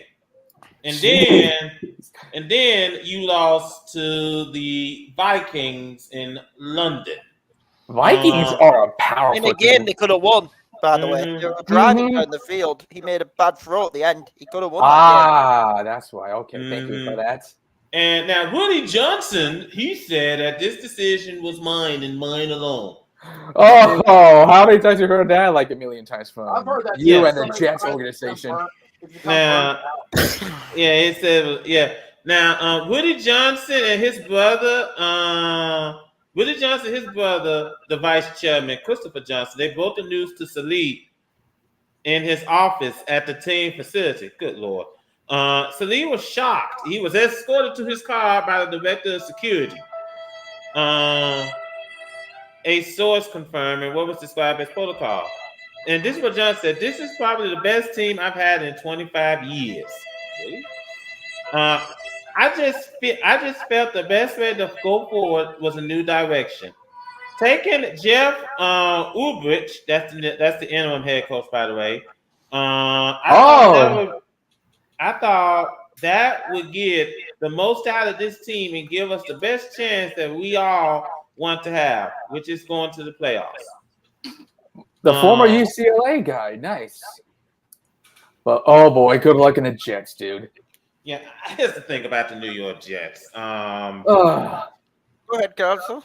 I just think that honestly, in my honest opinion, I mean, you gotta look at Aaron Rodgers. First of all, let's be grateful they didn't name Jose's favorite guy to pick on, Nathaniel Hackett, as the interim head coach. Let's be thankful for that. Secondly, what is going on here in New York? I mean, what's going on here, Jets? I mean, and you gotta look at Aaron Rodgers. Look, man. I mean, you can't just keep on going on the Pat McAfee show and just keep on doing this over and over and over again. I mean, it's not. I mean, you got to look at yourself in the mirror, wondering, well, what are you doing to make the situation better? What are you doing? And the way how you played was god awful. I mean, are you listening to what the coach is telling you, or are you just saying, I'm gonna do it on my own, I'm gonna do it my way? It's just frustrating. Now, like I said, the Jets are 2-3. And they're in a time game this week. Yeah, so I believe they're playing against the Bills on Monday Night Football. We're going to get into because I need to slaughter them as well. Yes, I know. We'll get to that. So I just want to point this out. It's completely frustrating, but what can you do? Now then, before we do go into the scores, that's first and foremost, since we had the teams on a bye, it's time for a little bit of bye week. little bit of bye-week therapy. The bye week is a chance for us to rest, relax, and look back on all we've done this season. So I'm going to go around the room. I want everybody to introduce yourself and tell me how you think your season's going so far. Hi, I'm Tennessee, and the only thing my quarterback is good for is giving the ball to the other team while he falls to his knees. And also, he got hurt. Hi, I'm Detroit, and the only reason I'm not in first place right now is because of a Sam Darnold insanity run that I'm currently waiting out. Hi, I'm Philly, and the football gods hate my team, and they're punishing me with mediocrity. Hi, I'm LA, and I was actually kind of nervous for the first month because we had a lot of changes over the offseason, but I'm actually not mad at 2-2. LA, that is such a loser mindset. But of course you think that way. Says the team that thinks the sky is falling because they lost one game last week. Hey. You don't know the struggle we go through. None of y'all know the struggle that Eagles fans have to go through. Oh yes, Philly, please tell us about the struggle, oh great master of hardship. Well, it's just every year we get to the playoffs and embarrass ourselves because nobody on the team knows how to show up in January. Oh, boo-hoo. You actually got to see your team win a Super Bowl. A Super Bowl? What's that? A bigger bowl for cereal? I'm asking because I don't know. See that, Philly? What that means is you don't know how good you got it. Man, whatever. That's why I don't like none of y'all anyway. Okay, so it's about time to wrap up. I want everybody to tell me who y'all play next week and how do you feel about it? Well, we go to Denver next week, and I don't know how to feel about it because the Broncos are basically Iowa now, and they don't have any offense at all, but how do you score on them? We got the Colts next, and if I'm going to be real, I know Mason Rudolph ain't winning 2 in a row, so I'm going to just spend the rest of the season looking at college QBs and hoping we actually draft one. We got the Browns, and if we don't win that game, I will bang my head against the Liberty Bell so loud you'll be able to hear it in Pittsburgh. We go to Dallas next, and man, oh man, I've been waiting for this. I would love to see y'all call us offside again. I dare you. Well, that's all the time we have for today. Good luck to all of y'all the rest of the season, but now it's time to get on out of here. We'll do this again next week.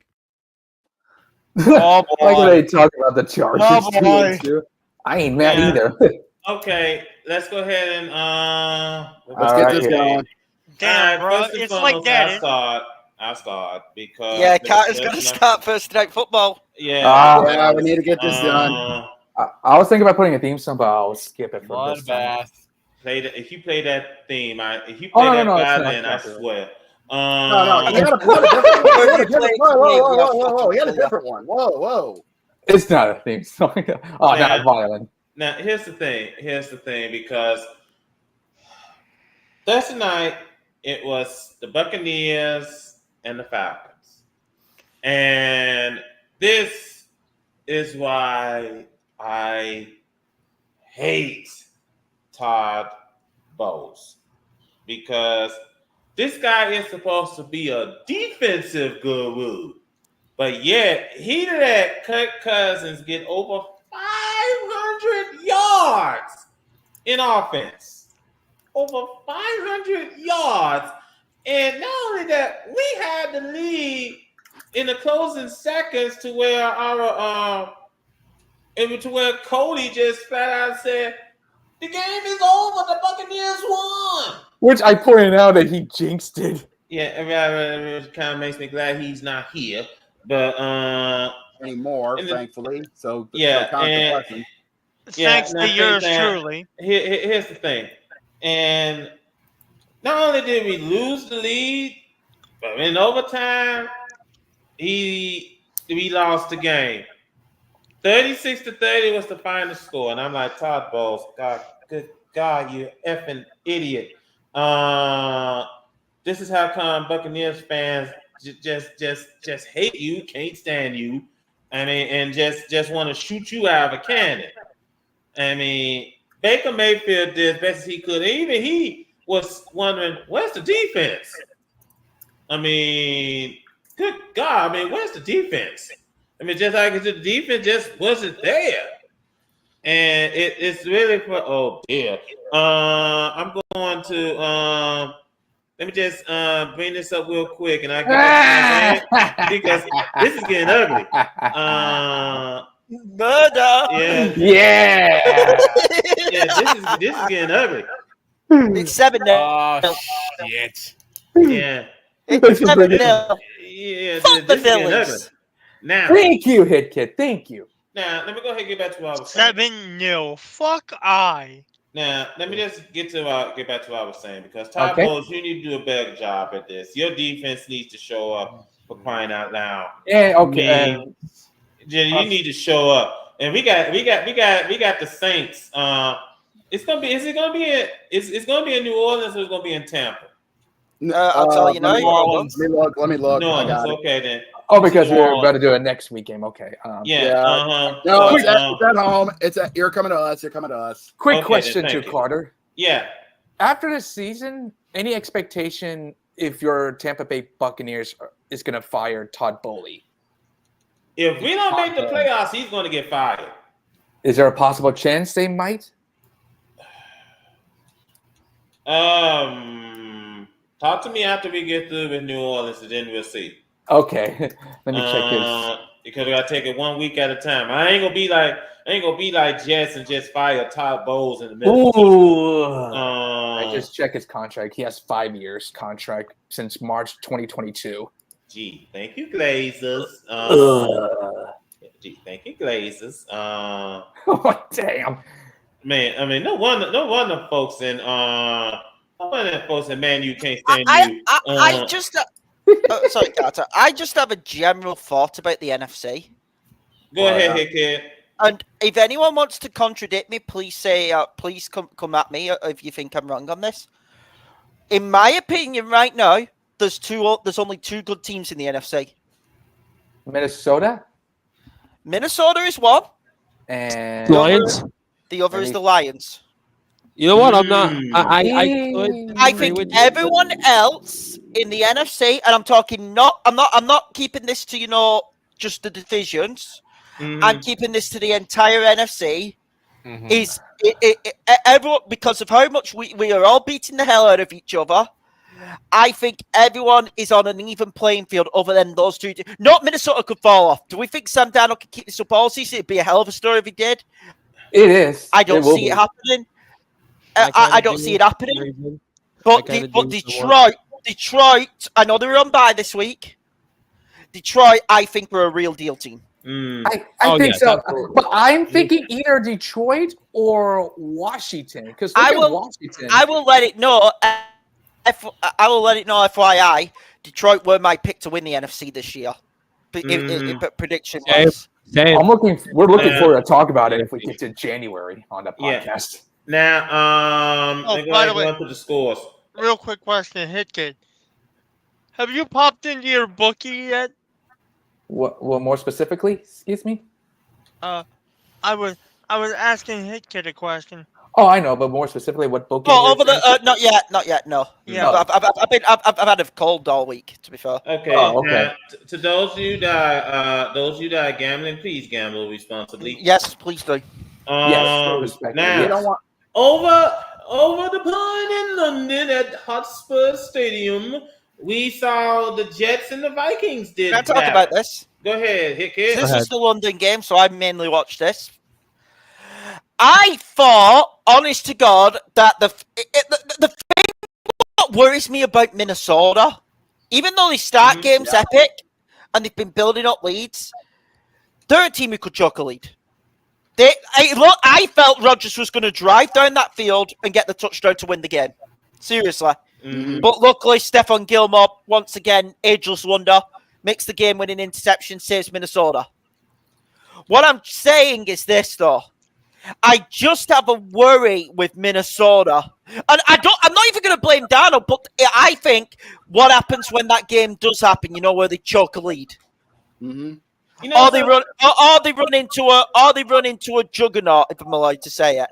Because here's the thing, Minnesota Detroit's got to happen twice this season. Yeah. In fact, it happens not this weekend, next weekend. Mm-hmm. That's the true thing about Minnesota. If Minnesota, most definitely. If Minnesota, who've had the Cinderella start to the season, and it's one of the great. Let me be clear, I have no ill will against Vikings. No ill will at all. It's one of the great stories, and I'm very happy for Sam Darnold because he's finally out of that dumpster fire known as the New York Jets. Yeah, like I said, he's better than he was with the Jets. Yeah, But it's similar to Geno Smith's story, so I'm all cool for it. But we will know about Minnesota, because I think they're on bye this week. We'll know about the Vikings next week. Yeah. Minnesota. Yeah, here are the on-bye teams for this week: Chiefs, Rams, Dolphins, Vikings. So if you have any of the players from those 4 teams on your fantasy team, put them on the bench. I'm fucked. Jalen Warren and just in my money league, I have Travis Kelce in my money league. Luckily, I'm 3-2, and I managed to grab the Packers tight end Tyler Kraft. Mm-hmm. Now then, let me go ahead and progress on. The Bears beat the Panthers 36-10. I'm going to say it. Easy win for the Bears. Easy win for the Bears, but I'm going to say it. Go ahead. Much improved game from Caleb Williams. Yep, He's only going to get better this season. Mm-hmm. I think so too. I think the piranhas were out for Caleb nice and early because he struggled in it. That's a learning process in the NFL. Mm-hmm. The piranhas are out for Caleb Williams way too early. I think the NFC North right now, in my eyes, is the best division in football. I agree. Absolutely. And this is the thing: the NFC North is the best division in the football, and it's the only real division in the NFC. Which there's only maybe one other team I trust, but it's the only division right now I trust. If you get where I'm coming from, the NFC North. Mm-hmm. Absolutely. Yep. I think all 4 of those teams are over 500. All 4 of those teams could be playoff teams. That's the thing.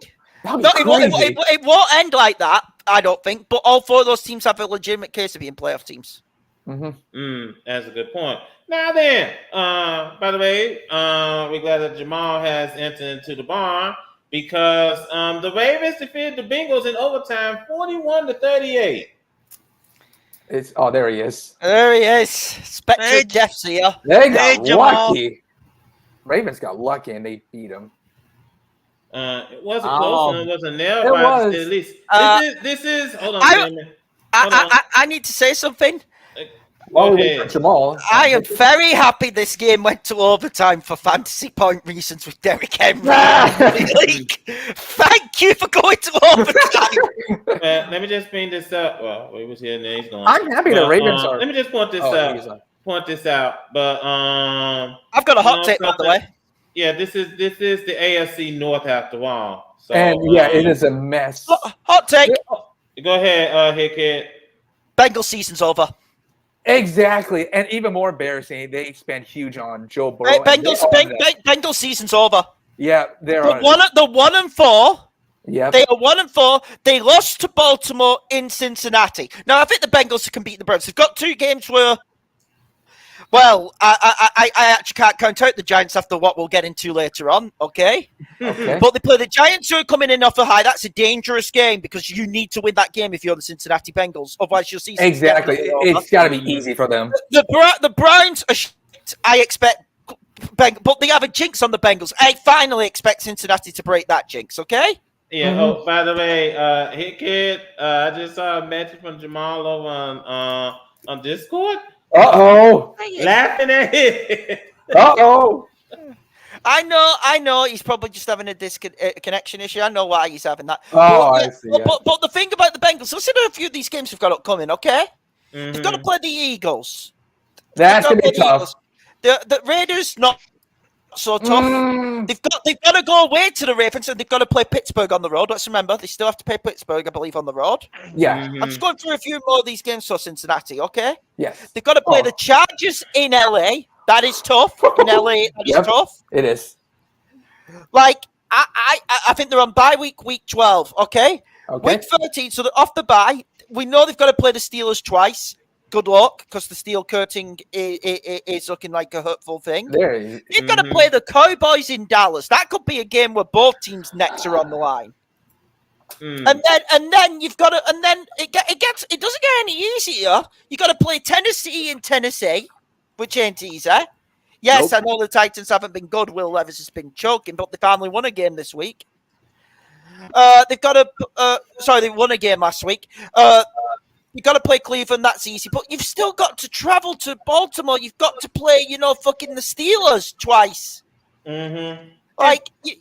This team, in my opinion, and I'm just being blunt on it, you've had some unnecessary wins already. I don't see you beating Pittsburgh in Pittsburgh. I don't see you beating Baltimore in Baltimore.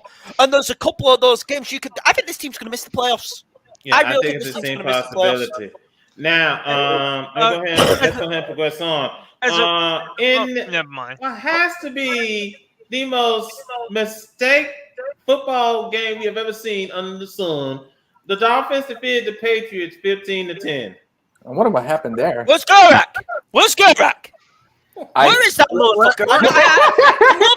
I noticed all of a sudden because NFL hasn't gone his way and fucking that. He's missing this today. He's going to be Where on is that motherfucker? Oh, he'll be on here. Trust me, he will. Yeah. He's doing his thing on his end. Pull his ass in here. Yeah, don't worry. When he get here, we'll let you get him firsthand. But you want to know something in truth? what? Hey, Patriots fans, you should be happy you lost this one. Tank ball. That's the truth. Now here's the thing. Because I think the Patriots want Travis Hunter in the draft. Yeah, let me go ahead and do this quick. It says the Miami Dolphins made just enough plays to beat the New England Patriots and enough mistakes to lose to just about anybody else. A block punt, 2 missed field goals, 1 off the upright, and 1 in a botched snap.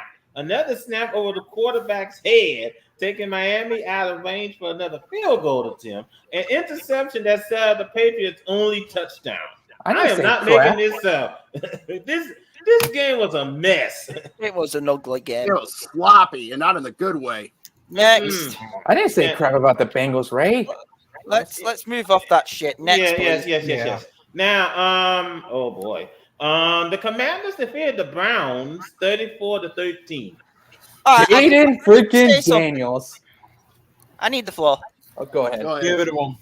This is the third team who I'm on the point of trusting in the NFC. Mm-hmm. I trust the Vikings because I do think with the hot start, if they don't make the playoffs, I think their season has to go down as a bust if they don't make the playoffs from now. Okay? Mm-hmm. This is the team I trust the most in the NFC East because of how Jaden Daniels is playing. We're going to find out what he's really about this weekend. Yeah. They're playing Baltimore in Baltimore. Mm-hmm. We're going to find out what Jaden Daniels really is this weekend. But this is, but if I had to, if there's 3 teams who I had to go to as like, possible certainty, like if you ask me right now, blind man, to pick 3 teams who I think make the playoffs in the NFC. Go ahead. Vikings, Lions, Commanders. Mm. Okay, I got They're the only 3 I can say with confidence. The only other one who I could maybe put in there, but I can't yet, is Green Bay. Fair enough. Big question. Do you see Dave Daniels as a possible offensive rookie of the year with how well he's been playing? I believe so. Oh, he's the only candidate so far. Mm. Oh, by the way, Marvin Harrison Jr. may run him close, but right now for me it's Jaden Daniels. Oh, by the way, Matt, Ray has a message for you. I know. I did say. I did respond to it to be Matt. What? Come here. No, I said you. I said you did respond to it. I said Matt did respond to it. I'm actually rarity it, ladies and gentlemen. Me actually defending Matt. We do have our unit. Now, I wasn't saying crap about the Bengals. Boys, can I get the floor for a second? Go ahead. Go ahead. Look, excuse me. Like Hit Kid had said earlier, I forget who it was he said it about already, to brains goofing, but having to go away to us being Baltimore, as I'm a Baltimore fan, is Cincinnati there.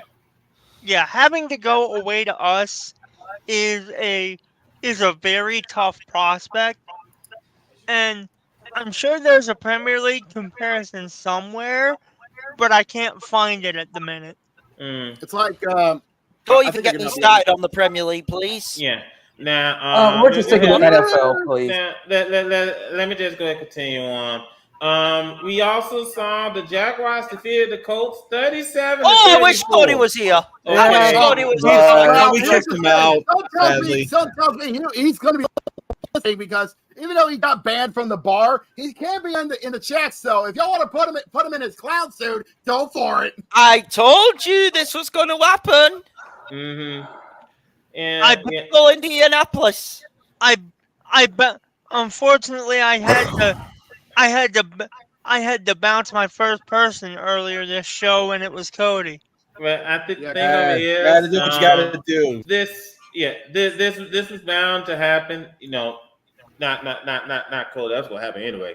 But this was bound to happen between Indianapolis, huh? Well, Tell me later. I don't know what happened. Well, here's the thing between Indianapolis and Jacksonville. This happened numerous times. For some odd reason, Indianapolis can't beat Jacksonville in Jacksonville. I saw this coming. I called this being an upset special. Yeah, here's the thing though. For the past 4 times they went there, Jacksonville's always had their number on them, and now it's becoming to the point now that I've actually said this to them. How's it feel being Duval's bitch? Mm-hmm. Yeah, You so know? there's goes to show you. So congrats to the Jaguars. You finally got to win. Mm-hmm. Finally Now got a then. win, yeah. Oh good boy, job. this was a showdown. We had the Bills and the Texans did battle. Me. I need this. Give it one. I know exactly where I'm fucking going because I went off on Sunday. If you remember. I'll get If you remember, Buffalo, you dumb fucks. This is why you can't trust this team. Everyone's saying, "Oh, they're sort of going to be the challenge." No. Congratulations, Stephon Diggs. Time out. I know where Hickett's going. He's talking about the play at the 1-yard line. Oh yeah. Oh, fucking too right. All you have to do. This is what pissed me off, and I blame the offensive coordinator and I blame Josh Allen. All you have to do is run it.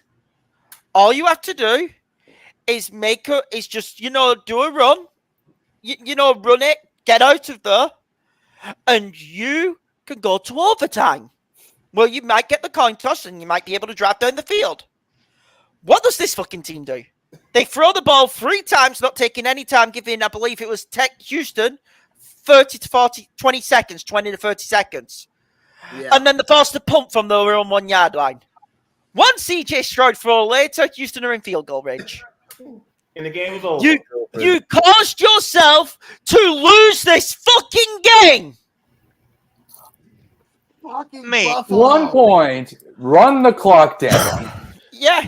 Mate, all you had to do was either a cheeky little quarterback sneak or a cheeky little halfback dive, and Yeah. Yeah, you just gotta find a way to keep the clock going. The problem is, like we said, they was at the 1-yard line, the opposite 1-yard line, and they knew that if they make one mistake, it'd be a safety. Bill's a joke artist. Exactly. They don't. Oh my God, Buffalo! This is why nobody trusts you. You can't do jack shit.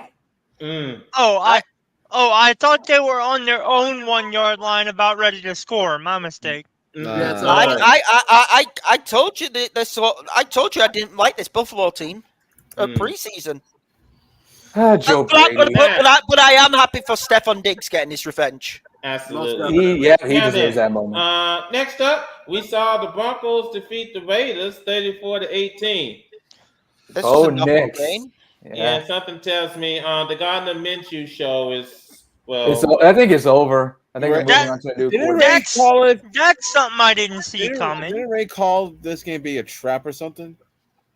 More No. specifically, Brandon, what kind of trap game? I feel like he kind of figured this was going to happen in the Raiders Broncos games, but I feel like he's just more upset. He's just like, it is what it is. Move on. Yeah, this was a nothing real game. Bo Nix didn't even play well. It was mainly the rushing attack of the Broncos which played well this game. Yeah, Bo Nix had an okay game. It was the running game that.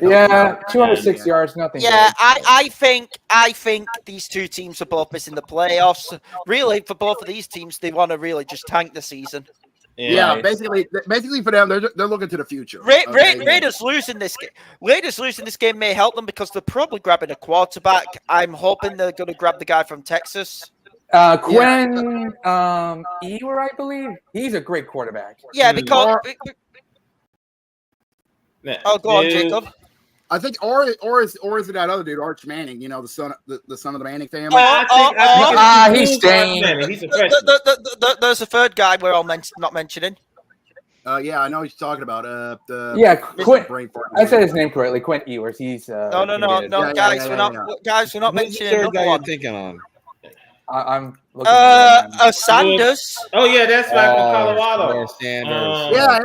Yeah. Dude, Oh my God! Listen, I'll be dead clear on it. If Shedeur Sanders falls to the Seahawks in the draft next year, I'm taking him.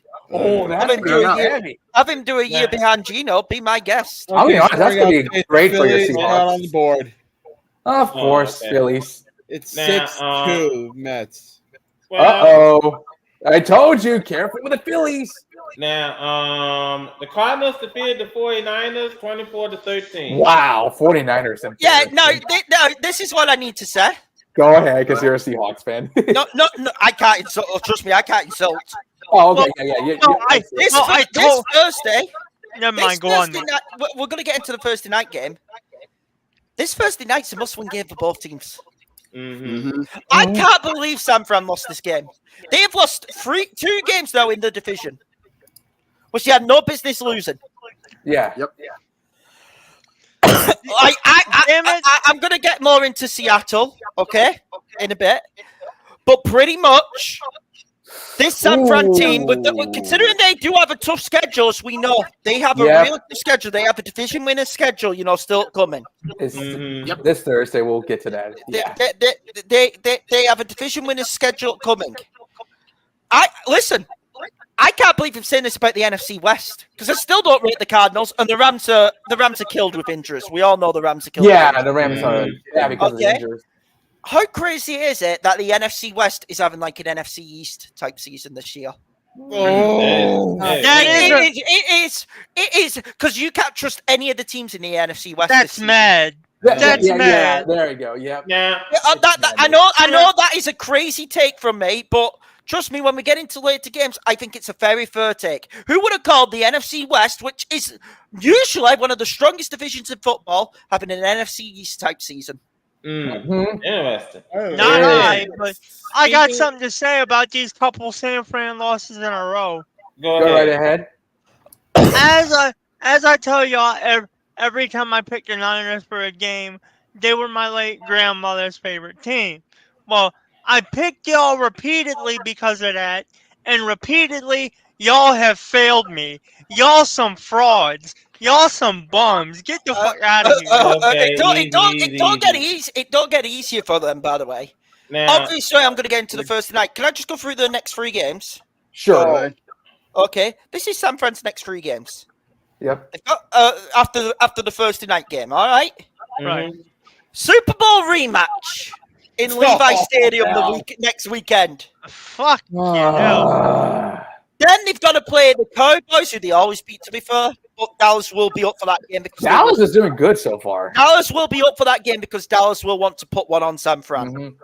Yep. And then I think they've got a bye week for 28. Let me just check. 28 to the 10th. I think week 9. They've got a bye week. Yeah. They've got a bye week. However, off bye week, Carter, they go to your lads. You're in Tampa. And by the way, they've still got to travel to the Packers. Oh, shit. They're still going to travel to the Bills. I know we don't trust the Bills. Mm-hmm. And they've still got to play the Lions and the Chicago Bears. The Bears have a top 10 defense, by the way. Mm-hmm. So you tell me this San Fran team is in the NFC West can be won by anyone this season.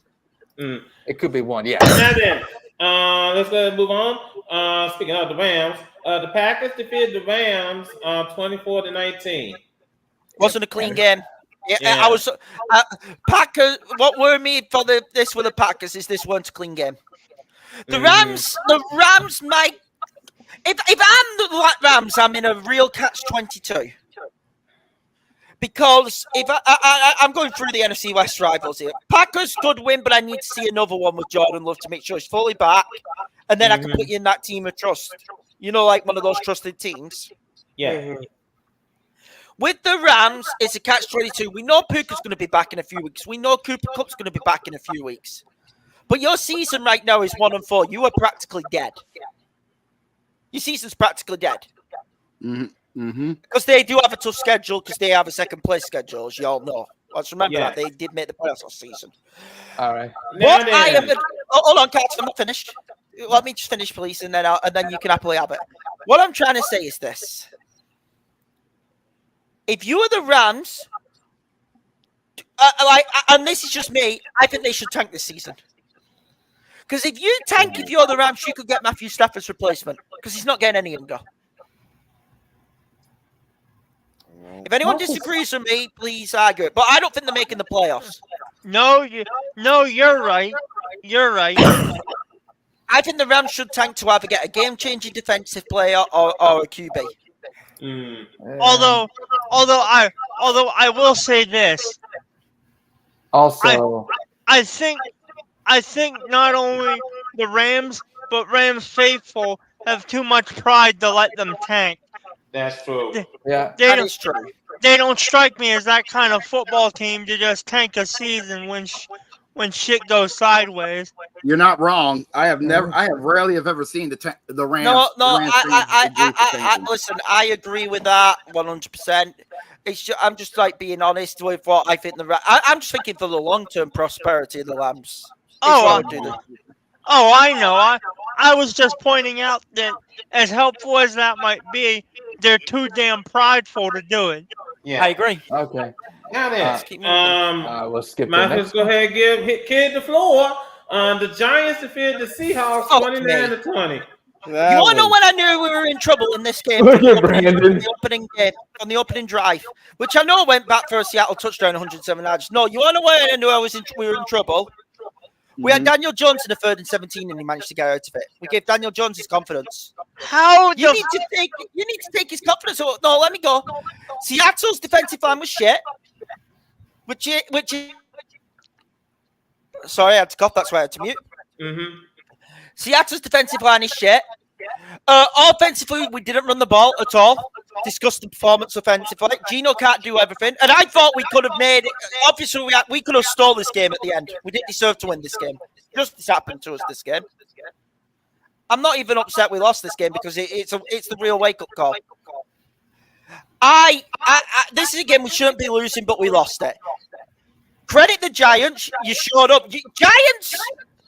I don't like Daniel Jones, I'll be honest. I still think you need a QB. But the team itself, it has that dog in them where you will need to beat them up to put them down.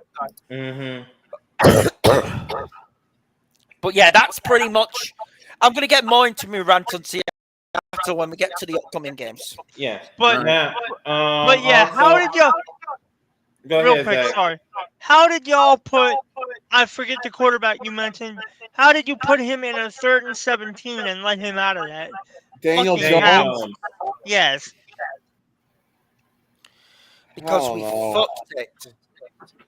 3rd and a mile, and you bottle it. Seattle bottled it from play one, and then it went downhill. Brandon, do you want to say anything about this game?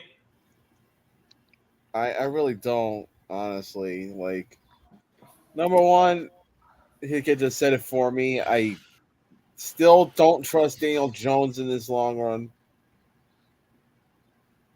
What about Brian DeBoll, who is a head coach of the Giants? To be honest, I don't know if the ball's crazy to trust Daniel Jones or what, but What do the Giants see in Daniel Jones that we don't? That's my main question. Yeah. The ball is either crazy or stupid or both. Well, he's a madman. And he always focused on Daniel Jones. Yeah. Now then, Sunday Night Football, we saw the Cowboys defeat the Steelers 20-17. What an intense ending that was for the Cowboys. Pulled off a Cowboys win. just pulled it off. They needed to win this game, otherwise the season was over. All right. Steelers. You finally saw Justin Fields have a bad game. I think that has to be said.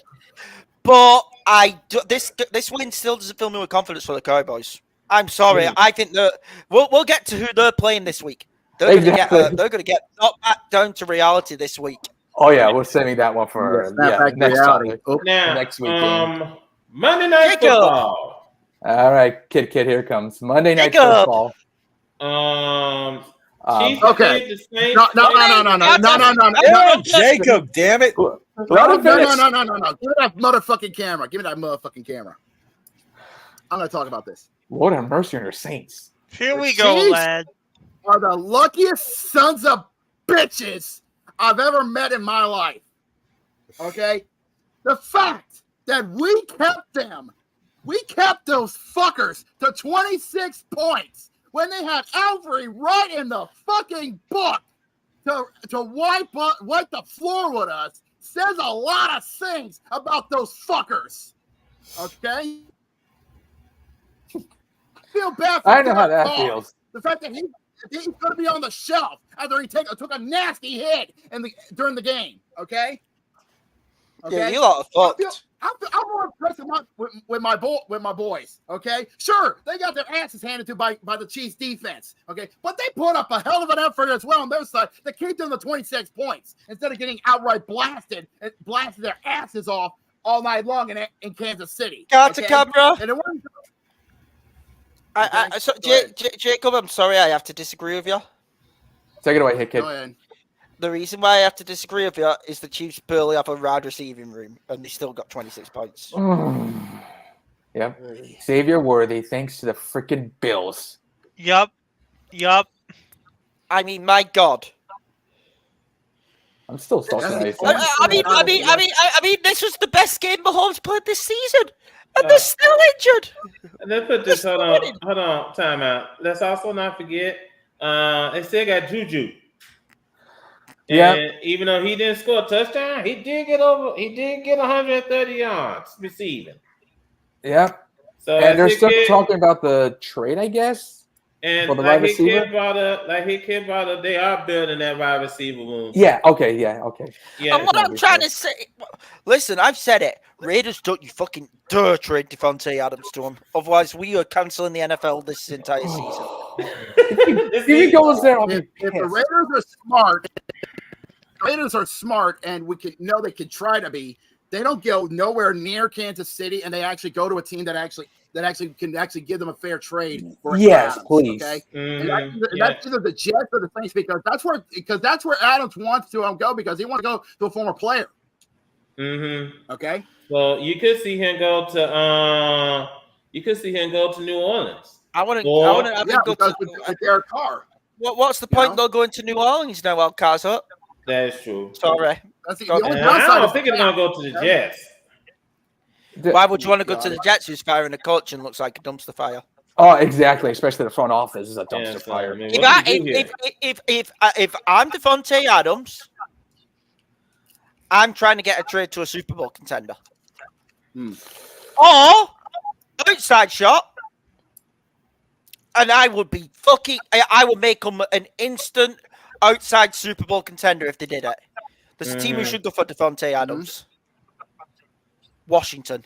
Do you imagine Devontae Adams put up with Scurry Terry? Honestly, I can see that. Jaden Daniels. Jaden Daniels not only having Scurry Terry. Daniels? Oh, let me check the roster as well. Because it's Jaden Daniels. Austin Eckler's doing good. Let me check the wide receivers more specifically. Imagine Scurry Terry with Devontae Adams. Oh my God! Not only the Commanders, but also I think about the Lions as well. Yeah. Terry McLaurin's good. Yeah. Luke McCaffrey. The possibilities are endless. But if I was the Commanders, I would put because I think the Commanders could win. Right now. I'm picking them to win the NFC East because I don't trust any of the other three teams. Okay. Let me check who's the owner again. Oh, but if I'm the Commanders, I get Devontae Adams. You can make some noise in the playoffs. Now here's my question though. I've not watched a bit of football all season, so that's why I'm asking all these questions from a place of ignorance. But do the Commanders even have the cap space to try and go for him? Oh, because I checked. It's the general manager. Adam Peters is running the Washington Commanders. I think they have cap space because they've not really made any big deals recently. So I would say yes. I think the Commanders should do this. And I get you might have to give up like a second round pick. Guess what? You're giving Jaden you're giving your future QB of the future 2 number ones as targets. Because if you can't no longer double team Scary Terry because Devontae Adams is there.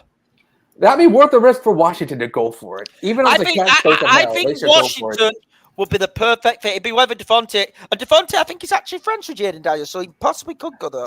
Yeah, because they also have Adam Peters, because I think he also did the exact same thing with the 49ers, I guess, when it comes to cap space hell, I guess. Yeah, so that's what I'm saying. Okay, yeah. Thank you for that. Now, I think that is a distinct possibility that he could end up. We don't have crystal balls, and we got a long way to go before the trading deadline. So, I think that's a lot. There's a lot to consider. There's a lot of things to do. Now then, let's go ahead and get ready for the upcoming week. We do have a score and update back on the diamond. 7-2 Mets. Go Mets. I think the Mets are about to close this game, Mike. Yeah. So, as we get ready to head into week. Alrighty. Week 6. Right. Yeah. Week 6. Here I go. Now, Here we go. As you guys brought up, the Chiefs, the Rams, the Dolphins, and the Vikings, they are on their bias this week. I think. Yep. Honestly, I know this is going to sound crazy. I think this actually hurts the Vikings the most to buy. Yes. You want to keep playing if you're red hot. Because the rest of the NFC North. Yeah, I think if you're red. I think if you're red hot, you want to keep playing. That's a good point. Yeah, most definitely. And you've got a tough game coming off the bye in Detroit. Yeah. So if anything, they should blame the schedule. Name me the other teams. The other teams down the buys are the Chiefs, Rams, and the Dolphins. Ooh. I say it helps the Dolphins because they might get Tua back. It helps the Chiefs because they might get a receiver or running back healthy. Yeah. And it helps the Rams because, well, we Puka and Cooper are still going to be out, for weeks on end. But you get where I'm coming from. I think Dolphins is a big deal for the bye week. Now then, and in the Thursday night football, must-win game. This is a must-win game for both teams. Now that's gonna be a huge Thursday night football game. This is going to be in Lumen Field. This is the biggest Thursday night football game of the season so far by a country mile. Oh, I agree. If the Niners win this game, the Niners take the first spot in the division. Because of the tiebreaker. Seattle need to stop the rot. They have to run the ball this game. They have to, I think Seattle need to put it on the Niners. Early, get touchdowns early, get field goals, score, make Brock Purdy chase. Well, first and foremost, put him behind the 8 ball, basically. Yeah, I was about to say, first and foremost, we have Garrick in the building. There he is. How's your team? Are you happy your team won the tank ball? So about as happy as you are at not scoring at the Villa. Now, okay, another thing. I don't care about Premier League. We're talking NFL right now. Now, actually, Garrett wants to. We're going to parlay this a little bit. We'll get back to the schedule in a minute. Garrett wants to go on the rant here. I know why. It's about the New England Revolution, I wonder. No, I think I've run out of things to say with that team. It's unbelievable.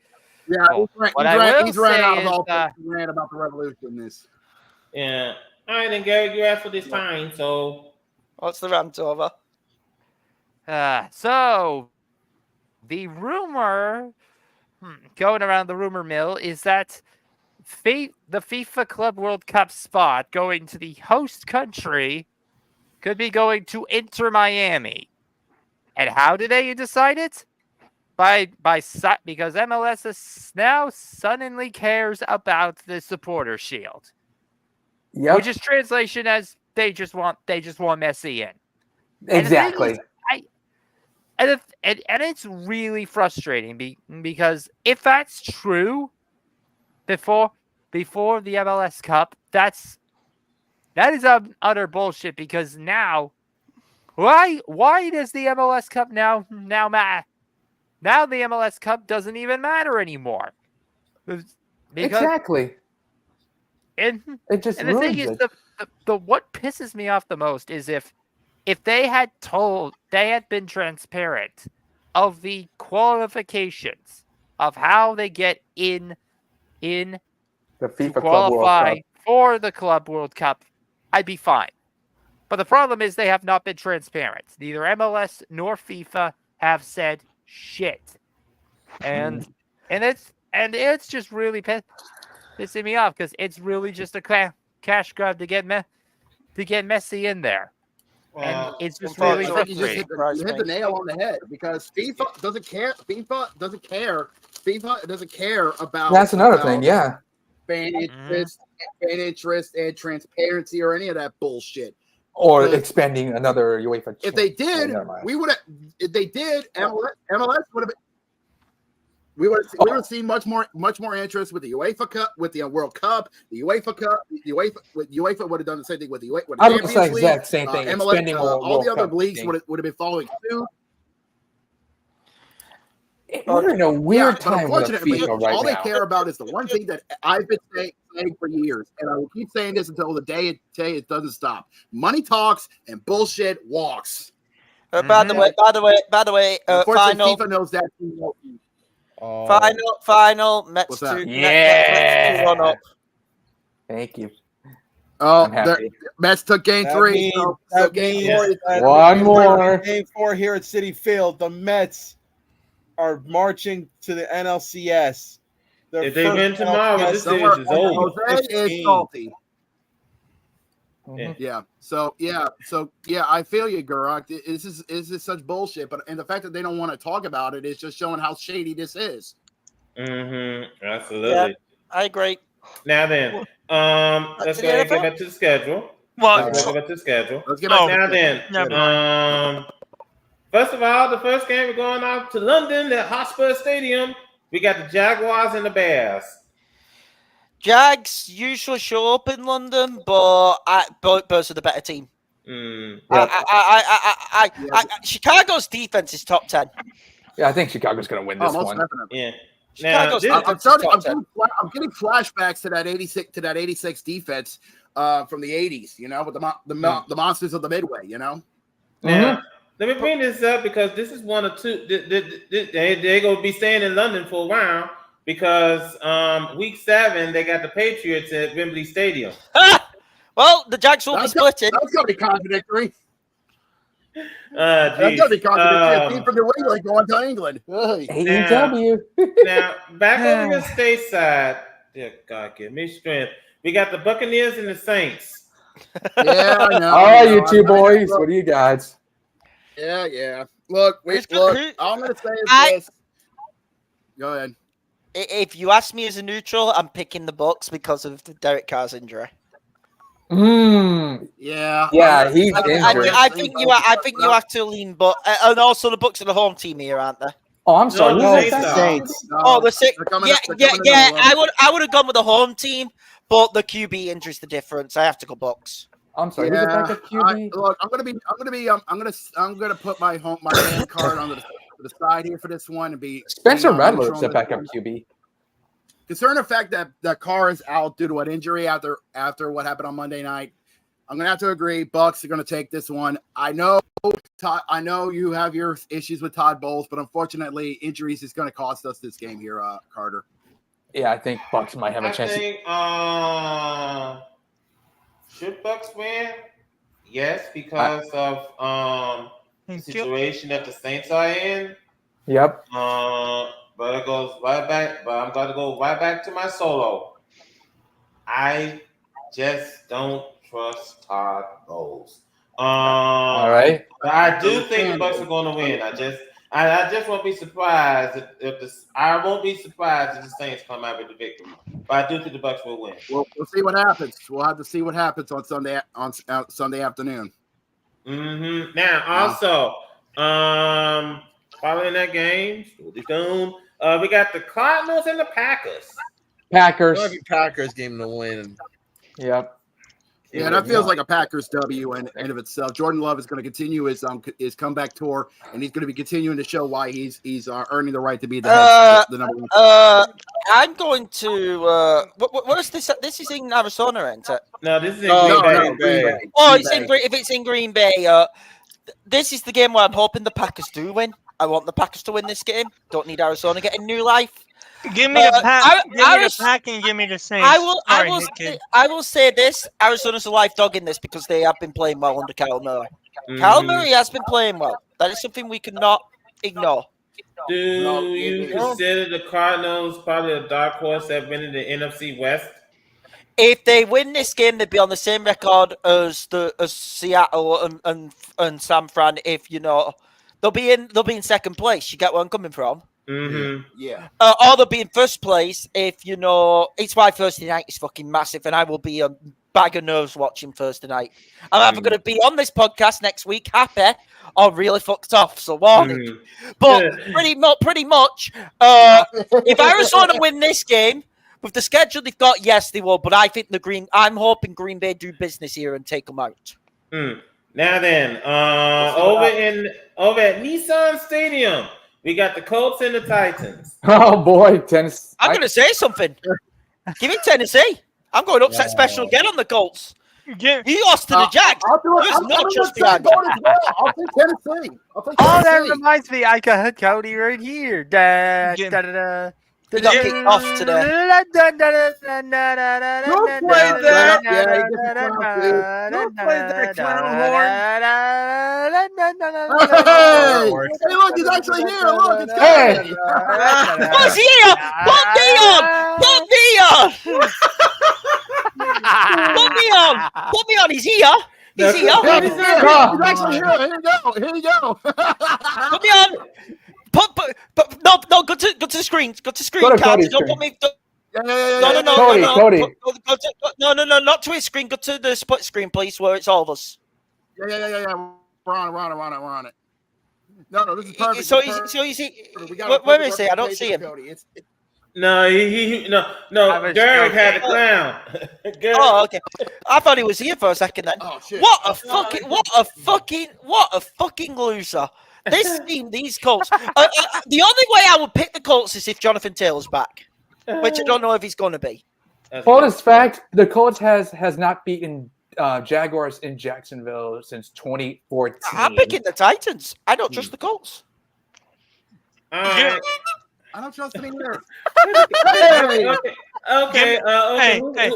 I got to make my pick too. Remember? Go ahead. Give me the Titans because fuck the Colts and fuck Indy. They just put him as questionable. They stole our team. They stole our team. They greenlight him. Yeah. Now, Now, Taylor is questionable, so we'll see if they greenlight him or not. let's see. Okay. I got a question for you, Garrick. Because you're playing against the Texans this week. How do Holy smokes! Hold on, I got a question. How do you want the Texans to do your Patriots? You want them to do it cowgirl, doggy style, or you just lay down and take it? Oh, calm down, Carter. Don't do that. He's not answering that, I guarantee you. I'm not even dignifying that with an answer. I've got to insert Jeopardy theme song here. The clock. I think that here's the thing. How much of a blowout is this going to be? I don't know. How ugly Yeah. is this going to No. be? I need to ask. Has anyone got the sound? But I don't know if we have. Someone go to the Tom Grossi page and get me the Strode song up. Oh, I don't know if I had it. Strode. Oh, I don't think so. I think here's the thing. I was trying to say, if you're the Carter with a voice crack, I'm clipping that. I just want to put it this way. Honestly, I think the Texans are going to have that way with the Patriots. They're going to murder him. Yeah, I think that brutal. it's not going to be pretty. It's going to be like One problem for the Texans is I know they lost Nico Collins, but it's not the worst. Also, can you hear this? Yeah, I can hear it. Oh, That's genius, actually.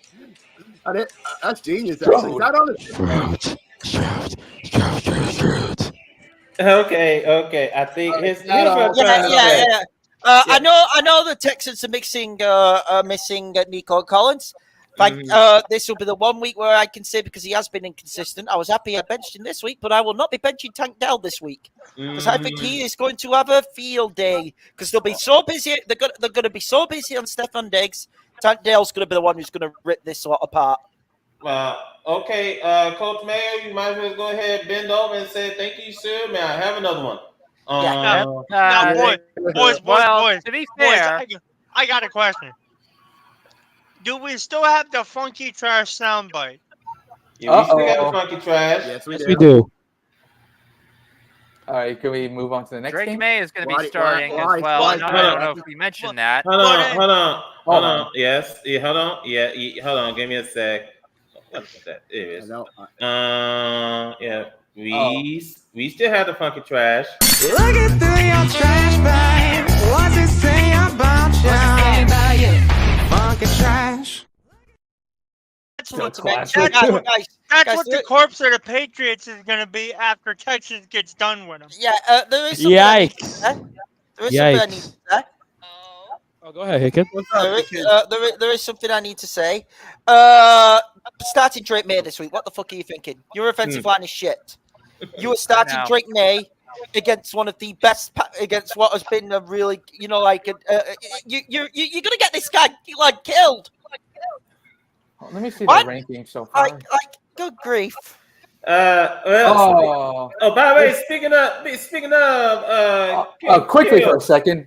Houston, Texas ranked number 4 as the best defense so far. Well, I was about to say, speaking of getting killed, does anyone feel sorry for Deshaun Watson because he got the Eagles coming up? I don't let him die. To a fucking scarecrow. No one trusts Philly though. Yeah, It's been this guy. No one trusts Philly. Like I don't trust Philly, and I don't think any of. No, Hickett, I know why no one trusts Philly, but can you at least get on their side for once, just so that they can destroy Cleveland? No, here's the deal. I want Philadelphia to annihilate Cleveland. I will not cheer for Cleveland at all while they've got that fucker in, QB. Mm-hmm. I mentioned that. Yeah, think about Eagles. I legitimately want the Eagles to murder them. The problem is, this will be a game where I will be like, if the Browns win, I'll be like, I'm not shocked because of how distrustful the Eagles are. That's all I'm saying. But now then, at the same time, it's the Browns, and the Browns are pretty much always shit. So. Also, Hickett, I do want to ask: do you think the Browns are carried by their defense or no? Not this year. Nope. That's fair. Let me check their rankings of Brownies. They're ranked 1, 3, 4, 5, 6, 7, 8, 9, 11, 12. 13th. 13th. Yikes. 13th in the best defense. Yeah, I got so perfect with looking for all these stats, by the way. Now then, now NBC tried to get this game. I'm about to give it to speak for Sunday Night Football instead of what they got. But CBS said, we're keeping this one. We got the Commanders and the Ravens at the bank. This is one of the best games of the season. Oh, that's like I said, this is a litmus test for the command for Jaden Daniels because he's going up against a very, very potent Ravens defense. So here's the truth about this. I think the Ravens will win this game. What I will say is if Jaden Daniels keeps this close, then I will trust Washington more. That's the truth behind this. It's a question, will he get blown out or will he actually be close? Now here's a bigger question. Do you trust Washington's defense to stop King Henry? Nope. No. That defense is not ready yet. They are not ready to take on no the King. defense is stopping King Henry. Thank God I got him in fantasy this year. Washington's ranked number 14. King Henry is too OP for any defense. Okay. Now, boys, can I get the camera as the active Ravens? Go ahead. Ravens fan, camera on me, please. Thank you. It's on you. There's two things that need to happen for us to beat the Commanders this weekend. We need to give the ball to King Henry and run it as much as possible down their throats. But about the Jaden Daniels thing, and we know how Jaden Daniels can make miracles and keep the game close. What we need to do is pressure the shit out of him early and knock 7 shades of shit out of him as early as possible. So basically, really hound on him in the pocket and really bust that bubble. Yes, really hit him hard and often. Treat him to some proper Baltimore football. If we can do that, we have this game. Basically, as I heard from a Rushing Badger clip, hit him hard and keep hitting. Yep. Basically a welcome to the NFL, Wookie. Yep. Ravens is ranked. And Ravens ranked number 1, by the way, in the offense. Now, I think the Ravens will win this game, but if the Commanders keep it close, we will be here having a talk about the Commanders, and if they win, we'll be having a big talk about the Commanders. yes, No we doubt. are. Now then, moving on. I'm predicting we win this by at least 2 touchdowns. All right. Oh, that's a bit too much. All right. Now, moving on, and Matt, it's time to put you on the spot. All The right. next new games, we got the Chargers and the Broncos. This is going to be a tough one because it's all the break they need for Justin Herbert to heal his leg and get ready for a turnaround.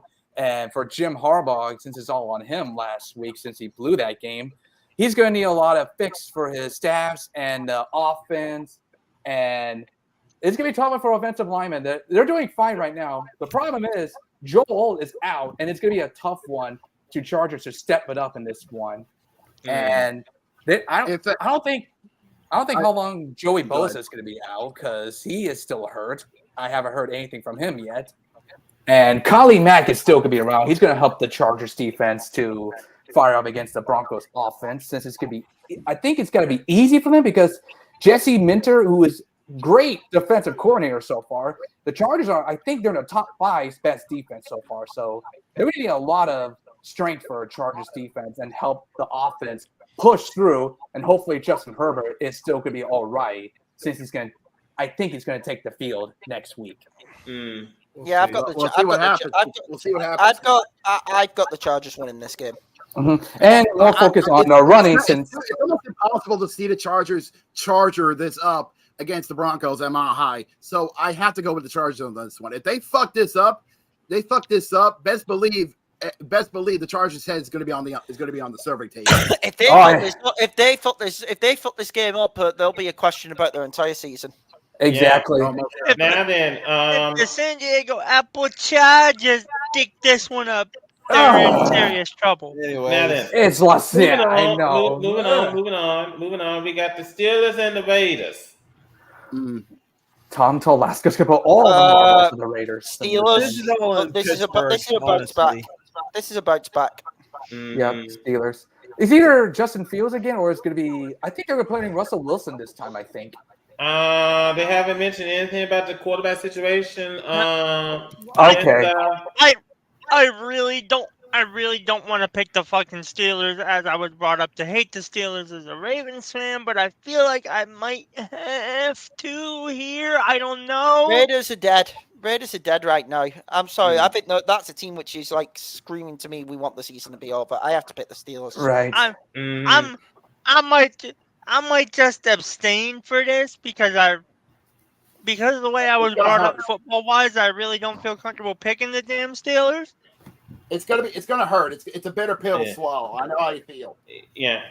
Now then, we got a big game later on over at AT&T Stadium. We got the Lions and the Cowboys. Woo! This is on the Lions. This is a spicy game. It's a spicy game. This isn't just the big game. For the Cowboys, it's like saying, "Oh, look, we actually, They finally make a wake-up call after they win. we might be for real if they're not winning this game." Yes. This is a back to reality game. I am telling you all straight up, the Lions are cooking them. The Lions Lions need to be real this time. I'm taking. They need to look at a Cowboys game because they need to be The real. Lions are going to beat the shit out of them. I have the Lions winning this big. Detroit is going to have some Texas barbecue at their expense. Yep. Here's the thing, gentlemen, because I'm pretty sure the Lions got revenge in their mind, consider how the referees helped the Cowboys beat the Lions last year. Ooh. Mm-hmm. So, Ref ball ran deep. So I'm pretty sure that they would want to defeat the Cowboys this time. So I think it's gonna be a good game. Keep a close eye out for it. Let's just hope that Jared Goff doesn't turn into Jared Goof. Yikes! Yeah, he doesn't become a liability. Now, also we got the Falcons and the Panthers. Falcons. No, said. Let me put it this way, Falcons. Congratulations, Falcons. You're going to stay in first place in the NFC South. And you're going to go 3-0 in the division. Nice work. Still can't stand Todd Bowles. Now I mentioned earlier that NBC wanted the Commanders-Ravens game to be on Sunday Night Football. Oh, that would be great. No. So what NBC had instead, we got the Bengals and the Giants. The trash fest. Bro, that game is a dumpster fire. Listen, the Giants are like dumpster. Here's the Sabathon. I feel like this should be it. You know? Yeah. Mm-hmm. What you playing? There it goes. Wow. I think that's just hitting. Brandon's smiling because for Cincinnati, you have to win this game. Yeah, If you don't win this game, your season, like I think their season's done anyway. That's If you gonna don't win suck. this Yeah, game, your he's saying, either they lost, either the Giants take this game or not. Cincinnati's done. Right. That's gonna suck for them and Joe Burrow. I like Joe Burrow, but that's gonna suck.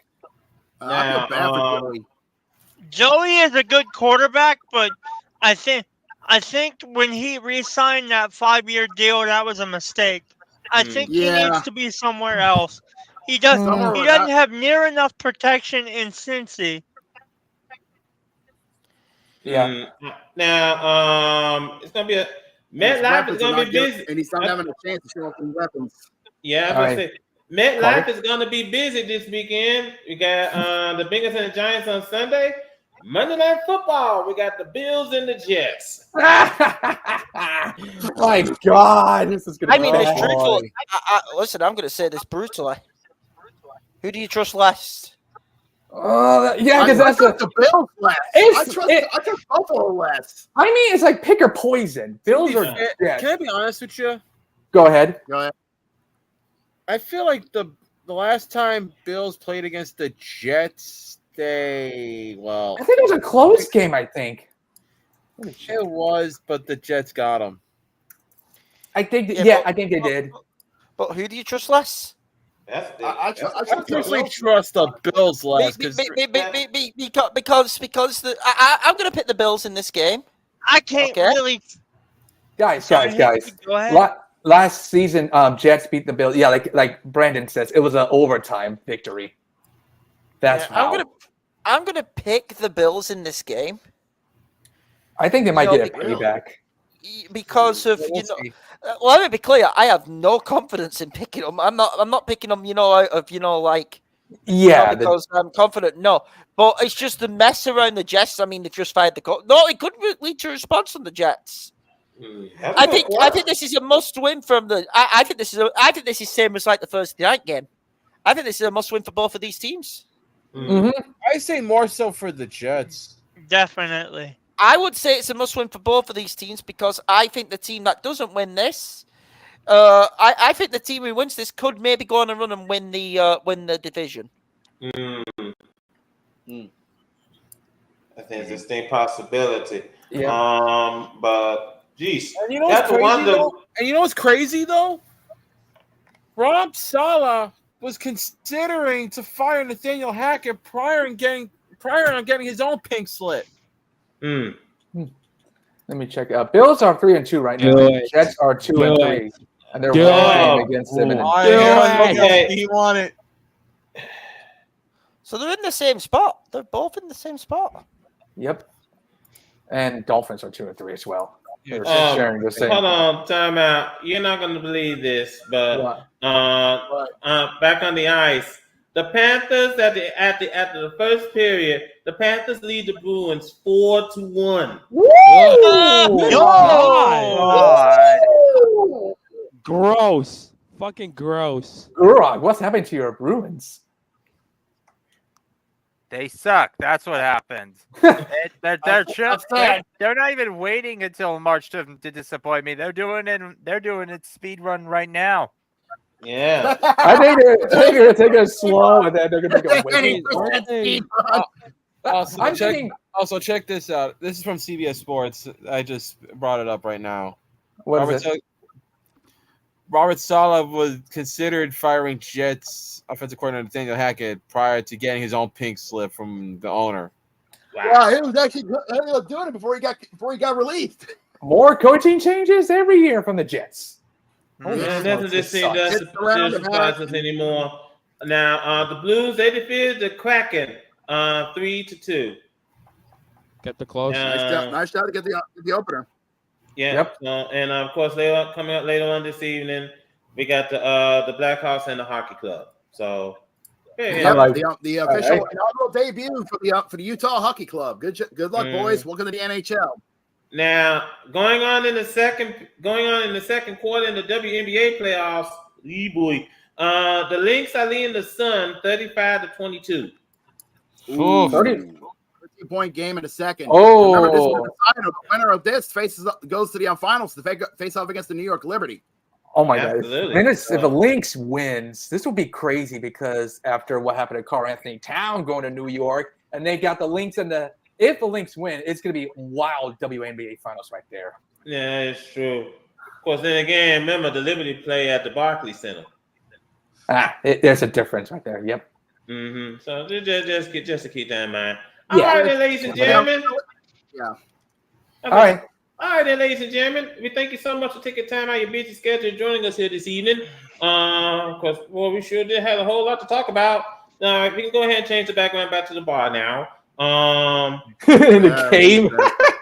Actually, that was a mine. That was I was wondering what happened here. Yeah. There you go. Also, I'm surprised you can have a mine underneath the bar. We got it. Yeah. JB used his profits from the bar to buy a salt mine. Have a good night. Have a good night, gents. Thank you. It came from a good partnership. It's not a legit one, but we got a good partnership. Frito-Lay helped us out on here. We got some snacks. All right. I gotta ladies and gentlemen. Yeah, I usually get going because I have a Padres game coming up. Yeah. Good luck, Matt. Yeah. We thank you so much for joining us here this evening. I'm going to be heading out myself as Dynamite's on. Okay, then. All right. First and foremost, if you like what you see, subscribe to this channel, like this video, share this video, and when you do subscribe to our channel, please hit the bell. I can't find it. Sorry, wrong button. I got it wrong. That was our code. That was perfect. I think that was the wrong button. I'm not even mad. Sometimes I feel like this. Beautiful. Yeah, sometimes I feel like this show is a madhouse. This show is a circus. God. Anyway, thank you so much. Is Cody still there? No, he's gone. That was meant to be on a Colts, by the way. Like, whoops, wrong button. Yeah. Anyway, ladies and gentlemen, back as I was saying. Yeah, I meant to hit the bell, by the way. Back as I was saying. We thank you so much for joining us here. I want to thank Gurrick. I want to thank Hit Kid. And I want to thank Zach for joining us here this evening. Of course, I want to thank Matt. Go Padres. Thank you so Padres. much, ladies and gentlemen, for joining us here this evening. What a wild night. We're going to have a long way to go because we are in October. We got the NHL going off underway. The NBA is going to start off at the end of the month. And so much more. Okay, Jacob, take us home. With pleasure. Safe to say the month of October has been giving us a bountiful harvest of sports ball madness. And honestly, and honestly, this month is just going to get crazier and crazier, to say the least. I'm pretty sure Jose's loving the chaos so far. I mean, yeah. Whoa! Hold on. In that case, then we better get a sponsorship deal with Pepto-Bismol because he's gonna need it. Oh my God, You're not kidding. dude. But you're not kidding. But yeah, because with MLB deep into the playoff run, we're about to start doing some more cutting because soon the team of 8 will be going down to the elite to the Final Four on the road to the Fall Classic. And trust me when I say this. The playoffs just keeps getting much more insane because the WNBA said the finals are almost done and dusted, to say the least. It's almost ready to go as well. And the NBA is just about ready to open its doors for opening night. Make sure you turn down that volume when you try to play that, Jose Miguel. Oh, yeah, I will. All right. And also, the NHL just dropped the puck on the opening day as well. And it's safe to say these next 82 games is going to be batshit insane as we march down the road to see who will hoist Lord Stanley's Cup. And that's just not all, because we're just about to we're getting closer to the halfway mark of the NFL season. It's safe to say the season of insanity is living up to the hype. Just when I say this, we're not even done by a long shot. Next week is going to be just that insane as well. But if you want to, let's say you want to check down here every Tuesday, 6 Eastern, 3 Pacific, here on our YouTube channel. So please subscribe to the VWU Sports Podcast channel. If you like what you saw from this video, like this video and share it across all social media platforms. That, of course, being Facebook and Twitter. We don't touch Instagram and TikTok. Way too toxic for us. And if you like what you saw, and if you subscribe, please hit the bell. Thank you very much. And you'll be notified when we go live every Tuesday at 6 Eastern, 3 Pacific, and you can take the insanity. But until then, we need to go rest up because game 3 of the NLDS between the Padres and Dodgers is about to kick off, and of course, all the other sports world needs to grab an eyeball on. Until next week, for my boy Gurak, for our boy Maddie, and our man Zach. For my boys, Jose, Brandon, and Carter, this has been JB saying thank you so much for tuning in. We will see you guys next Tuesday for episode 146 of the VWU Sports Podcast. Until then, y'all stay safe and have a good night, everybody. Bye. Bye. Go Padres. I still hate that.